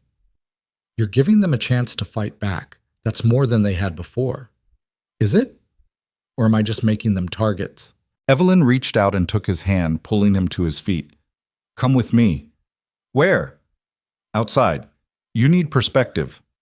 She led him out onto the porch and down the steps, walking until they were standing in the open space between the house and the barn. The night sky stretched overhead like black silk studded with ice-bright stars. Look up, she said. Caleb did, his face tilting toward the sky. See all that? Evelyn said. That's what's permanent. The stars, the mountains, the land under our feet. Everything else, the company, the debt, the fighting, that's temporary. It feels huge right now because we're in the middle of it, but 100 years from now, none of this will matter except what we built and who we became while building it. Caleb was quiet, still looking up. When he spoke, his voice was rough. I've spent so long running from this place, I forgot what I loved about it. The way the light hits the valley at sunrise, the smell of sage after rain, the fact that nothing comes easy here, so everything you earn actually means something. Then stop running. Plant roots. Let yourself believe you deserve to stay.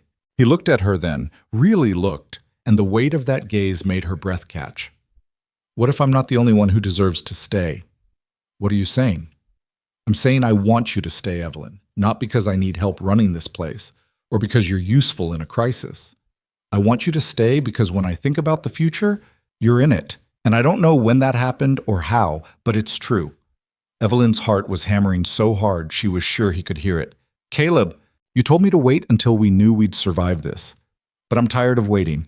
I'm tired of pretending I don't feel something I've never felt before. So I'm saying it now. Consequences be damned. I want you here. I want you in my life. And if that scares you, or if you don't feel the same, then tell me now so I can start figuring out how to live with it.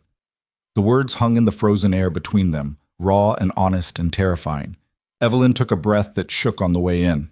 It does scare me, she said quietly. Because I came west expecting a lie, and found a war instead. I built walls to protect myself, and you knocked them down without even trying. And now I'm standing here in the middle of nowhere, freezing my ass off, and all I can think is that I don't want to be anywhere else. Is that a yes? It's a maybe I'm just as crazy as you are. Caleb smiled, real and full and heartbreaking. I'll take it, he kissed her then. Cold lips on cold lips. His hands cupping her face like she was something precious he'd finally learned how to hold. Evelyn kissed him back, tasting smoke and coffee and the kind of desperation that came from nearly losing everything and finding something worth keeping instead. When they finally pulled apart, both breathing hard, Caleb rested his forehead against hers. We're going to survive this, he said. How do you know? Because I finally have something worth surviving for. The next morning brought riders. Evelyn was in the kitchen when she heard the shouts, the sound of horses moving fast. She ran outside to find Caleb already armed, along with a dozen ranch hands, all facing toward the ridge where a group of men was approaching under a white flag. What do they want? Briggs asked. Only one way to find out. Caleb started walking forward, Evelyn falling into step beside him despite his sharp look that said she should stay back. The riders stopped 50 yards out. Their leader dismounted, a tall man in a tailored coat, older, with gray at his temples, and the kind of face that looked reasonable until you saw his eyes.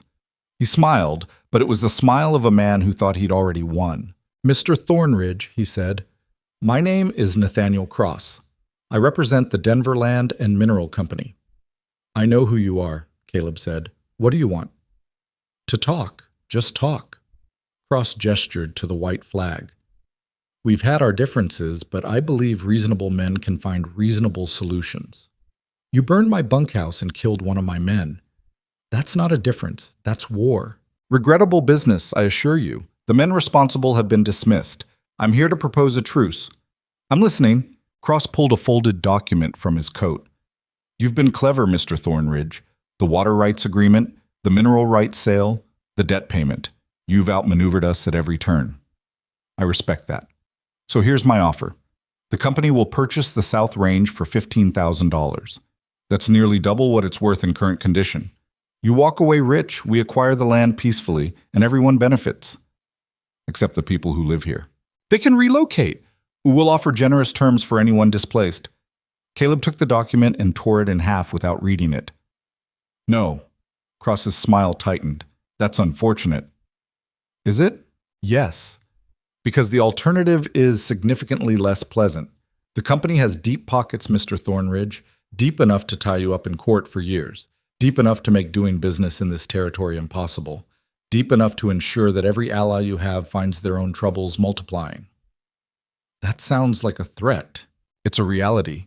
You've won some battles, but you cannot win the war. We will have this land one way or another. The only question is how much you'll lose before you accept that.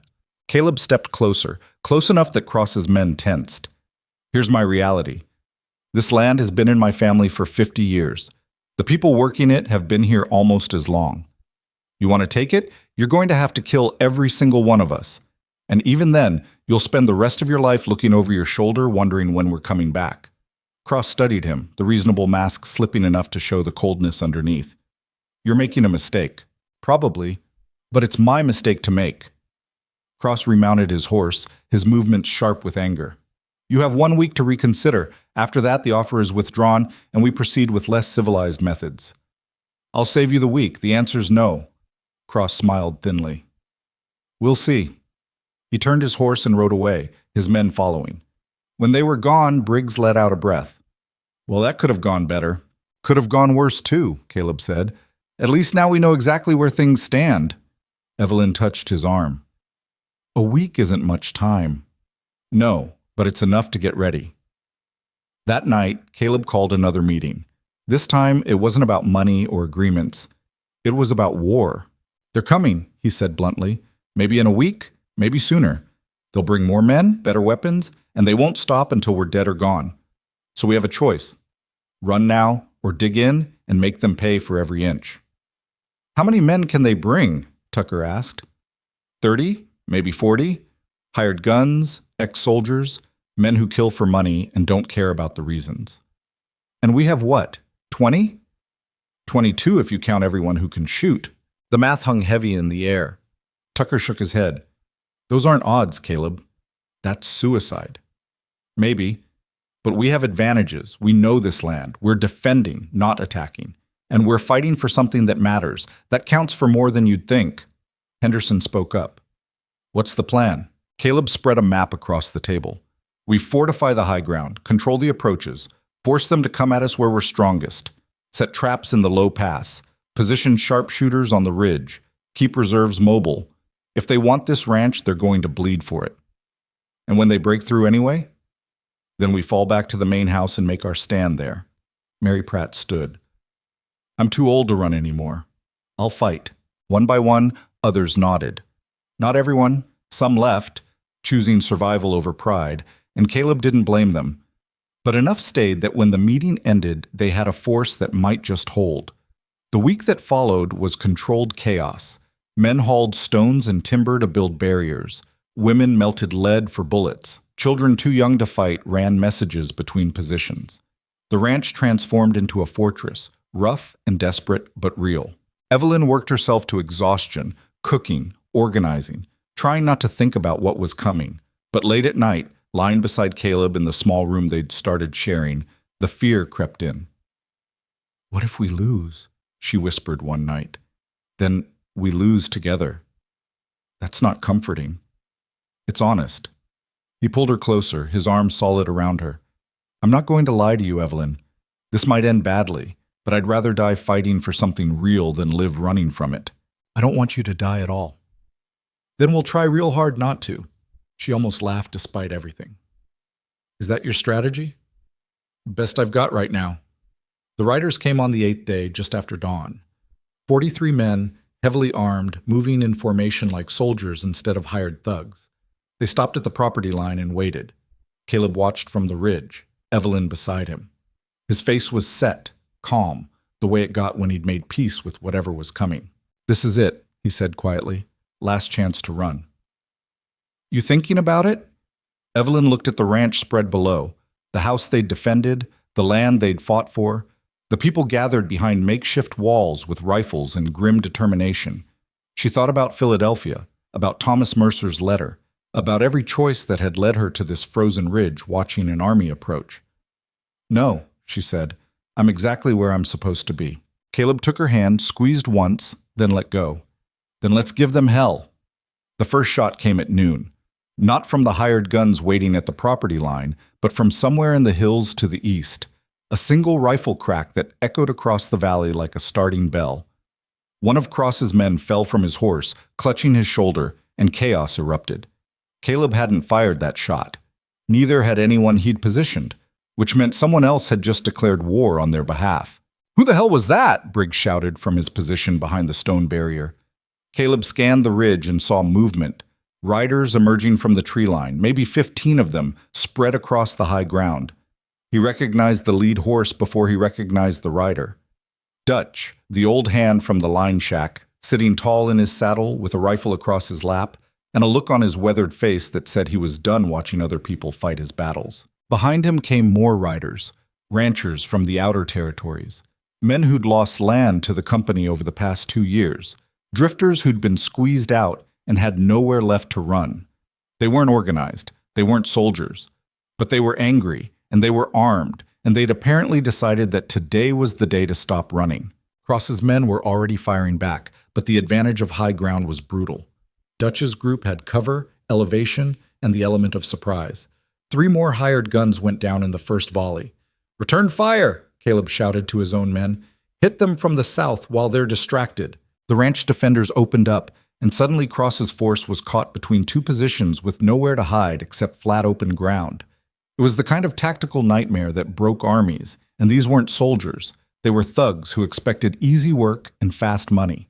The gunfight lasted 20 minutes that felt like hours. Evelyn stayed behind the water trough where Caleb had positioned her, loading rifles and passing them to Sarah, who'd refused to stay inside and was shooting with the grim efficiency of someone who had scores to settle. The noise was deafening, constant rifle cracks, men shouting, horses screaming when they got hit. Then, as suddenly as it started, it stopped. Cross's men were retreating, dragging their wounded, leaving 4 bodies in the dirt and their confidence shattered. They rode hard toward the east, disappearing into the trees, and the silence that followed felt unreal. Dutch rode down from the ridge, his men following. He dismounted near where Caleb stood, surveying the carnage. "Figured you could use a hand," Dutch said. Caleb stared at him. "You could have gotten killed. Could have stayed hidden, too. But I'm tired of watching good people lose to bastards with money."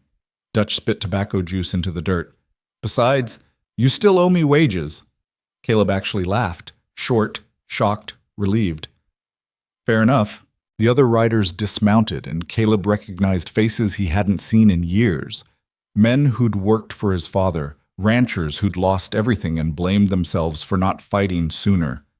One by one, they nodded to him, and he nodded back, something unspoken passing between them. Henderson rode up from the south position, breathing hard. "They're gone, at least for now." "They'll be back," Caleb said. "Cross doesn't quit easy." "Then we'll be ready." But ready for what, exactly? Evelyn watched Caleb's face as he surveyed the ranch, the makeshift fortifications, the men who'd just risked their lives. This was victory, but it tasted like borrowed time. That night, they buried 2 men who'd died in the fight. Ranch hands who'd stayed loyal when leaving would have been safer. The graves went up on the ridge next to James and Mitchell, and Caleb said words that felt inadequate for the sacrifice. Afterward, Dutch pulled Caleb aside. "I heard things while I was in town. Cross isn't just mad, he's desperate. The Denver company's investors are getting nervous. They sunk a lot of money into this territory expecting easy returns, and instead they're bleeding cash on legal fees and hired guns. Cross needs a win, fast. So he'll come back with more men, or he'll try something different. The company's got lawyers, judges, politicians on their payroll. They can make your life hell without firing another shot." Caleb's jaw tightened. "Then we need to hit them where they're actually vulnerable. And where's that?" "Their reputation, their money, their investors." Caleb looked at Evelyn, who'd been listening nearby. "You said leverage, right? We need something they want more than they want this fight." Evelyn thought about it, an idea forming that felt audacious but possible. "What if we go public? Make this a story people care about?" "How?" "Newspapers. Territorial Congress.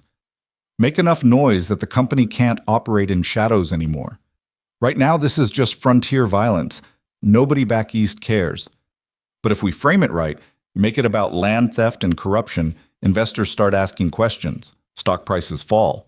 Board members get nervous. Dutch nodded slowly. There's a journalist in Denver who owes me a favor. Name's Catherine Pierce.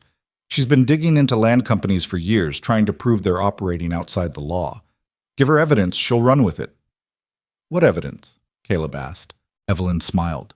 The mineral rights sale. We documented everything, the fraudulent surveys, the inflated valuations, the fact that the company bought rights to worthless land based on falsified reports.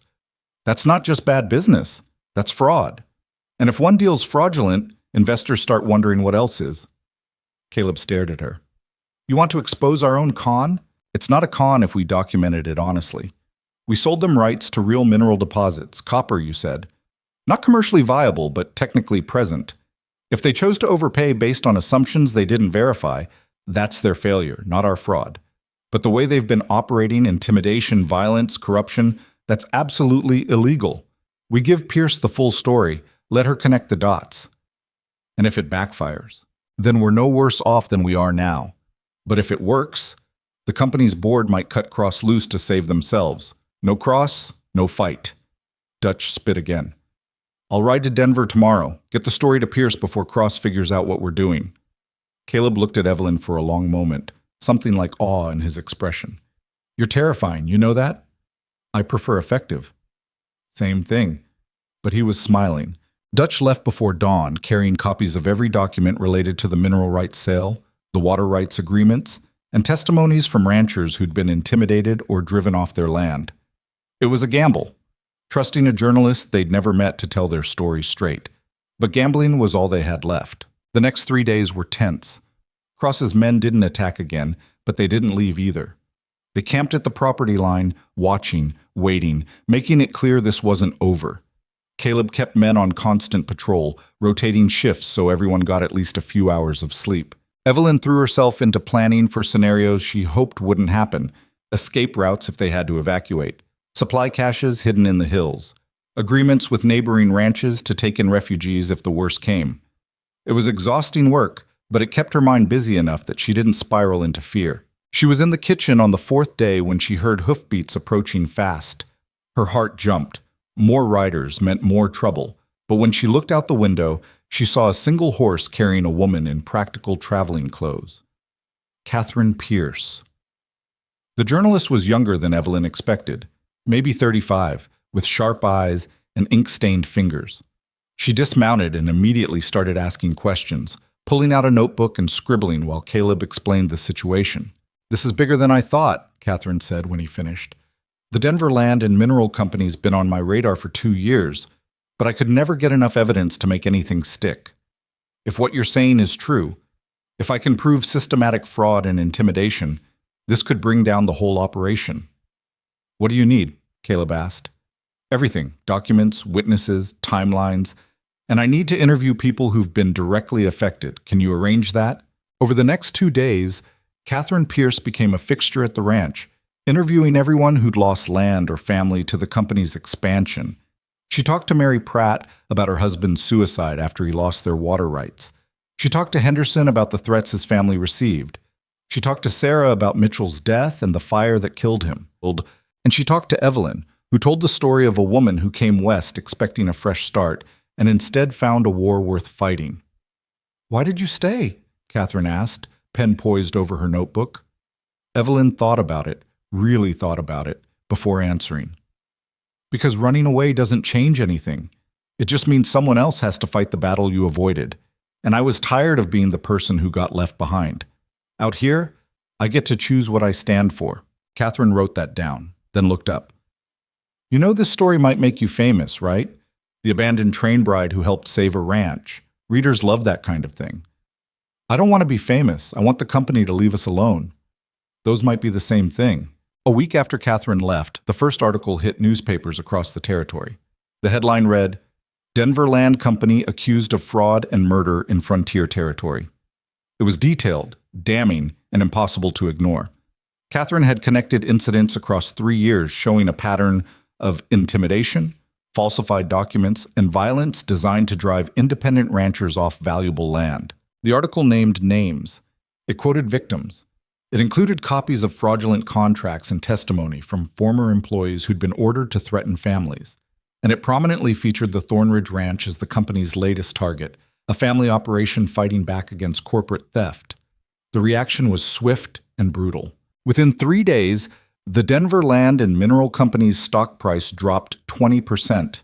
Investors demanded investigations. Territorial authorities who'd been paid to look the other way suddenly found religion and started asking uncomfortable questions. And Nathaniel Cross, the public face of the company's frontier operations, was recalled to Denver to explain himself to a very angry board of directors. The hired guns at the property line left the same day Cross did, disappearing like smoke now that no one was paying them to stay. It wasn't over. There would be lawsuits, investigations, probably more attempts to seize the land through legal channels. But the immediate threat was gone, and the company's reputation was damaged badly enough that other ranchers started filing their own complaints, creating an avalanche the company couldn't contain. The ranch settled into a new rhythm after that. Not peace exactly, but something close enough that people could sleep through the night without expecting gunfire. The men who'd come to help stayed on, working for shares in the rebuilt operation. Dutch took over as foreman when Briggs decided to retire and spend time with grandchildren he'd barely seen in 20 years. Henderson and Mary Pratt became regular fixtures, riding over every few weeks to discuss water management and shared resources. The valley started cooperating instead of competing, ranchers realizing they were stronger together than alone. And slowly, carefully, Caleb and Evelyn started building something that looked like a life. It wasn't smooth. Caleb still had nightmares about the fire, about Mitchell's death, about every decision that had cost someone something. Evelyn still woke up sometimes expecting to be back in that cold room at the boarding house, alone and abandoned. They fought sometimes, sharp words born from exhaustion and trauma that couldn't just disappear because the shooting had stopped. But they also laughed. They made plans. They started talking about the future like it was something they'd actually lived to see. One evening in early spring, Caleb found Evelyn on the ridge overlooking the valley. The snow had finally melted, revealing land that had been frozen so long she'd almost forgotten what green looked like. New grass was coming in, tentative but real. Dutch says we might actually turn a profit this year, Caleb said, sitting beside her. Might? Ranching's never certain, but we've got enough cattle, the water rights are protected, and people are buying again now that the company's not manipulating prices. Evelyn leaned against him, his arm coming around her shoulders automatically. Think it'll last? Nothing lasts forever out here, but we'll make it last as long as we can. She was quiet for a moment, then asked the question that had been building in her chest for weeks. What happens now? With us, I mean. Caleb shifted to look at her. What do you want to happen? I want to stay. I want to build something real here, but I need to know you want the same thing. Evelyn, I've wanted that since the day you showed up in the middle of a gunfight and shot a man to protect people you barely knew. I just didn't know how to ask you to tie yourself to a place that might get you killed.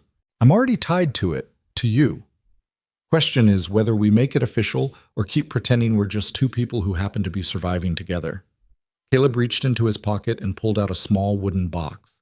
When he opened it, Evelyn saw a simple silver band. Nothing fancy, just solid and real. I had this made in town 3 weeks ago, Caleb said quietly. Been carrying it around trying to figure out the right time to ask. But the truth is, there's never going to be a perfect time out here. There's just the time we have. Evelyn felt tears building and didn't try to stop them. Is this a proposal? It's a question. Will you marry me? Not because you need rescuing, and not because I need help running a ranch, but because I love you, and I want to spend whatever time we've got left building something together. She kissed him instead of answering with words, and when they finally pulled apart, she held out her hand for the ring. Yes, she said. Absolutely yes. They married a month later in the valley with the mountains as witnesses and the people who'd fought beside them as guests. There was no church, no preacher, just Dutch, who'd gotten himself ordained through a mail-order certificate, reading words about commitment and partnership, while Evelyn and Caleb stood facing each other in clothes they'd borrowed and cleaned specially for the occasion. Sarah stood beside Evelyn, holding wildflowers they'd picked that morning. Henderson stood beside Caleb, looking uncomfortable in a suit jacket he clearly hadn't worn in years. The whole valley seemed to have shown up, ranchers, hands, families, Even a few people from town who'd followed the story in Catherine Pierce's articles and wanted to see the woman who'd refused to be defeated.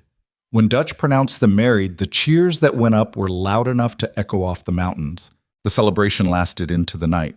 Food, whiskey, music from a fiddle someone produced, dancing that was more enthusiasm than skill. Evelyn found herself passed from partner to partner, spinning until she was dizzy and laughing so hard her sides hurt. Later, when things had quieted down and most people had gone home or passed out around dying fires, she and Caleb walked back to the main house. He'd been working on fixing it up, patching walls and replacing boards burned in the fire. It was still rough, still far from finished, but it was theirs. Inside, he'd prepared a room, their room, with actual furniture he'd built himself and curtains Evelyn had sewn from fabric Mary donated. It wasn't much, but it was more than either of them had ever expected to have. "So this is home," Evelyn said, looking around. "This is home," Caleb agreed. "What do you think?" "I think it's perfect." "Liar, it's a mess. It's our mess. That makes it perfect." He pulled her close, and they stood there in the half-dark. Two people who'd been broken by different hands but had somehow found a way to fit together anyway. "I never thought I'd have this," Caleb said quietly. "A home that felt like mine. Someone who chose to stay when leaving would have been easier." "I never thought I'd have it either. I thought I was coming west for a wedding that turned out to be a lie. Turns out I was just early." He laughed, the sound rumbling through his chest into hers. "You're really something. You know that? So are you." They made love that night with the windows open, cool spring air washing over heated skin, the sounds of the valley drifting in, night birds, distant cattle, the wind in the grass. It was real and imperfect, and theirs, and that was enough. The months that followed brought change. The territorial government, pressured by Catherine Pierce's continued reporting, launched an official investigation into the Denver Land and Mineral Company. What they found was worse than anyone expected: systematic fraud spanning 5 territories, involving politicians, judges, and law enforcement. The scandal destroyed the company completely. Cross was arrested and eventually sentenced to 15 years in territorial prison. Other executives fled east to avoid prosecution. The land they'd stolen through fraud and intimidation was returned to its rightful owners, or auctioned fairly. Some ranchers got their properties back. Others, like Caleb, received compensation for damages. It wasn't enough to undo the death and suffering, but it was justice, and out here that counted for something. The South Range thrived. With the company gone and water rights protected, the ranch expanded carefully. Caleb hired more hands, rebuilt the bunkhouse properly, started breeding better cattle. The other ranchers who'd bought shares worked alongside him, turning the valley into a cooperative that actually functioned. And Evelyn found her place in all of it. She managed accounts, negotiated contracts, handled the business side that Caleb had always struggled with. She wasn't just a ranch wife. She was a partner, and everyone knew it. When representatives from other territories came to see how they'd organized their water sharing agreement, they asked to speak with her as often as they asked for Caleb. One afternoon, almost a year after they'd married, Evelyn was working in the office when Sarah came in, her face bright with news. "There's a wagon coming up the road," Sarah said. "Looks like it's from town." Evelyn went outside to find Margaret Calhoun climbing down from a wagon driven by a young man Evelyn didn't recognize. Margaret looked older than Evelyn remembered, more tired, but her eyes were still sharp. "Margaret!" Evelyn ran to hug her, surprised by how much she'd missed the gruff woman who'd given her a chance when no one else would. "Let me look at you," Margaret said, holding her at arm's length. "You've filled out. Ranch life agrees with you." "What are you doing here?" "Came to see if the stories are true. The girl who got left at my boarding house is now running one of the most successful ranches in the territory. Wanted to see it with my own eyes." "I'm not running it. Caleb and I run it together." "That's not what I hear. I hear you're the one who figured out how to beat the company. You're the one who organized the cooperative. Caleb's got the land, but you've got the vision." Evelyn felt heat rise in her face. "We're partners." "Good. That's how it should be." Margaret looked around, taking in the rebuilt ranch, the cattle in the distance, the mountains beyond. "You did well for yourself, Evelyn. Better than I expected, if I'm honest." "I had help." "Everyone needs help. Smart people know how to ask for it." Margaret pulled a folded newspaper from her bag. "Catherine Pierce's latest article. Thought you'd want to see it." The article was titled Frontier Justice: How One Ranch Changed a Territory.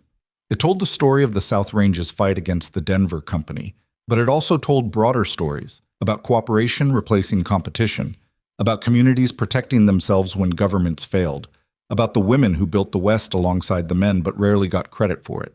Evelyn's name appeared throughout, alongside Caleb's, Mary's, Henderson's. Catherine had made them all heroes, but she'd also made them human, flawed, frightened, fighting anyway because surrender wasn't an option. "She's good," Evelyn said. "She's honest. That's better than good." Margaret settled into a chair on the porch. "So tell me everything. How does City Girl from Philadelphia learn to run a frontier ranch?" They talked for hours, Evelyn filling Margaret in on everything that had happened since she'd left Black Hollow. Caleb came home and joined them, clearly charmed by Margaret's direct manner and complete lack of interest in flattering anyone. By evening, Margaret had agreed to stay a week, and Evelyn found herself grateful for the connection to where she'd started. That night, lying in bed with Caleb's arm around her waist, Evelyn thought about the journey that had brought her here. The train platform where Thomas Mercer never appeared, the boarding house where she'd learned to survive, the ranch where she'd learned to fight, the man beside her who'd taught her that love wasn't about rescue. It was about choosing to stand together when the world tried to tear you apart. "You're thinking loud," Caleb murmured, half asleep. "Just remembering. Good memories or bad?" "Both.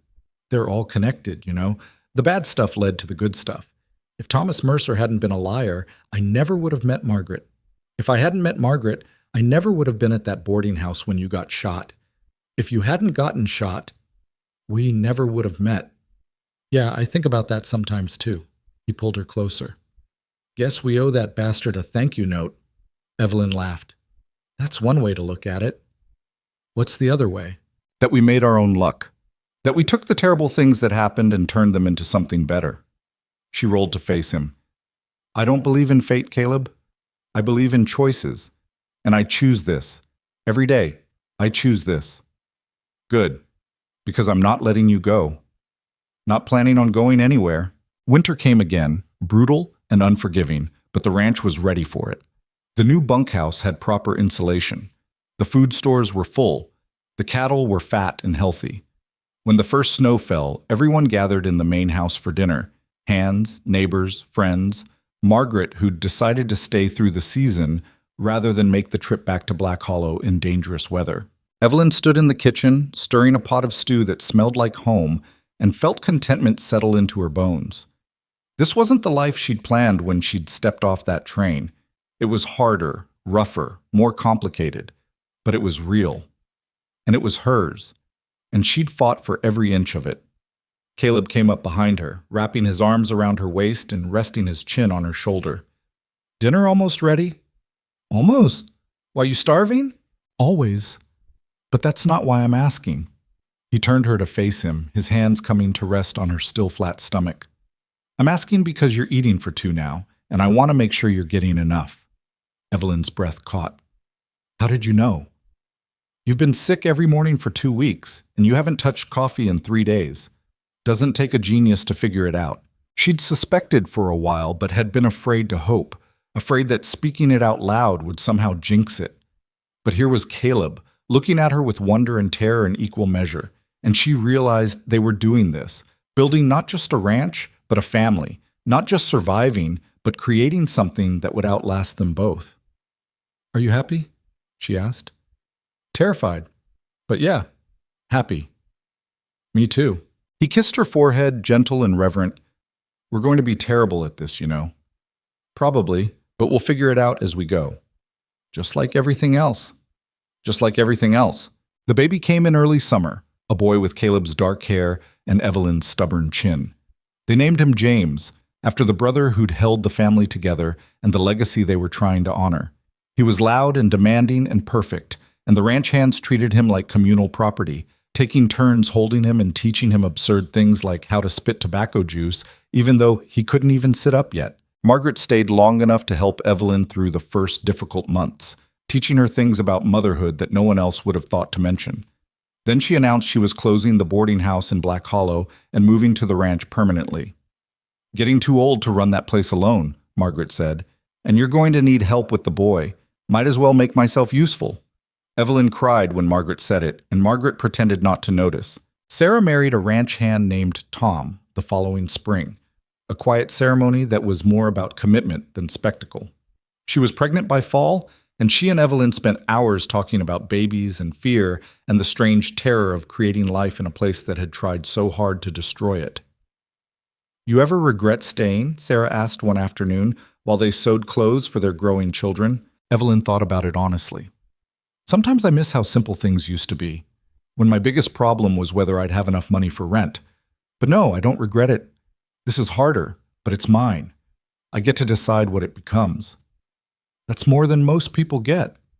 "Yeah, it is." The years passed its way they do on the frontier, slowly and suddenly, each season bringing new challenges and small victories. James learned to walk, then to ride, then to help with simple chores. More children followed, a girl they named Margaret, after the woman who'd saved Evelyn when she needed it most. Then another boy they called William. The ranch prospered. Caleb and Evelyn built a new house on the ridge, one with a porch facing east so they could watch the sunrise together. The old main house became quarters for the hands, and the valley filled with families instead of just solitary men running from their pasts. Catherine Pierce visited occasionally, always with her notebook, always asking questions.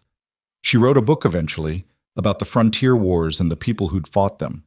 It became required reading in schools back east, and sometimes Evelyn would get letters from young women saying her story had inspired them to be braver, to fight harder, to refuse the limitations other people tried to impose. She answered every letter, telling them the truth, that bravery wasn't the absence of fear, it was the decision to act despite it.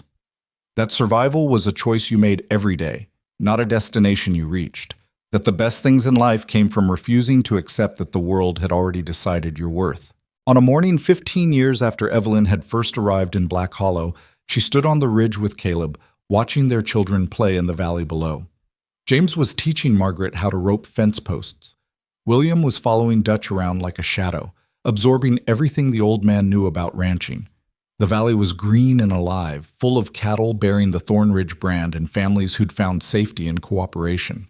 "You think they understand what it took to build this?" Caleb asked. "Not yet. Maybe not ever. That's the point, though, isn't it? We fought so they wouldn't have to. Sometimes I wish they knew.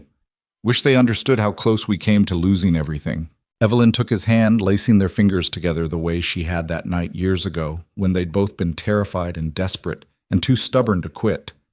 "They'll face their own battles, different ones, but just as real. What matters is we showed them what's possible when you refuse to break." Caleb was quiet for a moment, then smiled. "You know what I think about sometimes?" "What?" "That train platform. The day Thomas Mercer didn't show up. What would have happened if he had? If you'd married him and never come to the ranch? We wouldn't be here." "No, and I'd probably be dead or drunk in some frontier town, still running from James's death and my own cowardice. You saved me, Evelyn, more than I've ever told you. We saved each other. That's how it works when you stop trying to survive alone."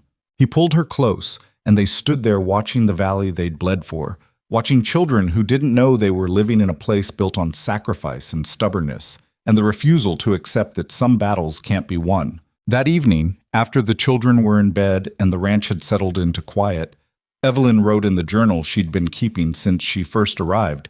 She'd started it as a way to remember, but it had become something else. A record of survival, a testament to the truth that the frontier didn't care about your plans or your fears.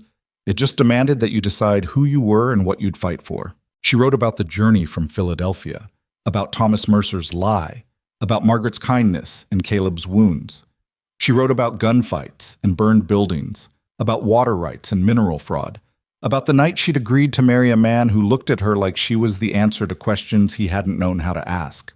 And she wrote about what she'd learned, the lessons carved into her bones by hard living and harder choices. That belonging wasn't something you found, it was something you built. That strength wasn't the absence of fear, but the decision to act anyway. That love was less about rescue and more about choosing to stand beside someone when the world tried to tear you apart. That the best futures were built by people who refused to accept the limitations others imposed. She wrote until her hand cramped, then she closed the journal and went to bed, sliding in beside Caleb, who wrapped around her automatically, even in sleep. Outside, the wind moved through the valley, carrying the smell of sage and distant rain. Somewhere, cattle lowed. A night bird called. The mountain stood eternal and indifferent, watching over land that had witnessed every human drama and would witness countless more. But for now, in this small pocket of time and space, there was peace. Hard-won, fragile, real. And Evelyn Mercer Thornridge, who'd come west expecting a wedding and found a war instead, had discovered something more valuable than safety or comfort or the easy life she'd once imagined. She'd discovered what it meant to fight for something that mattered, to build instead of break, to choose love and stubbornness and community over the easier path of surrender. She'd discovered that home wasn't a place someone else gave you. It was a place you carved out of the wilderness with your own two hands, defended with everything you had, and shared with people who understood that survival was just the beginning. What you built on top of it was what actually mattered. The frontier had tried to break her, but she'd refused to break. And in that refusal, she'd found not just survival, but purpose, not just shelter, but belonging, not just existence, but a life worth the fighting. And that was enough. More than enough. It was everything.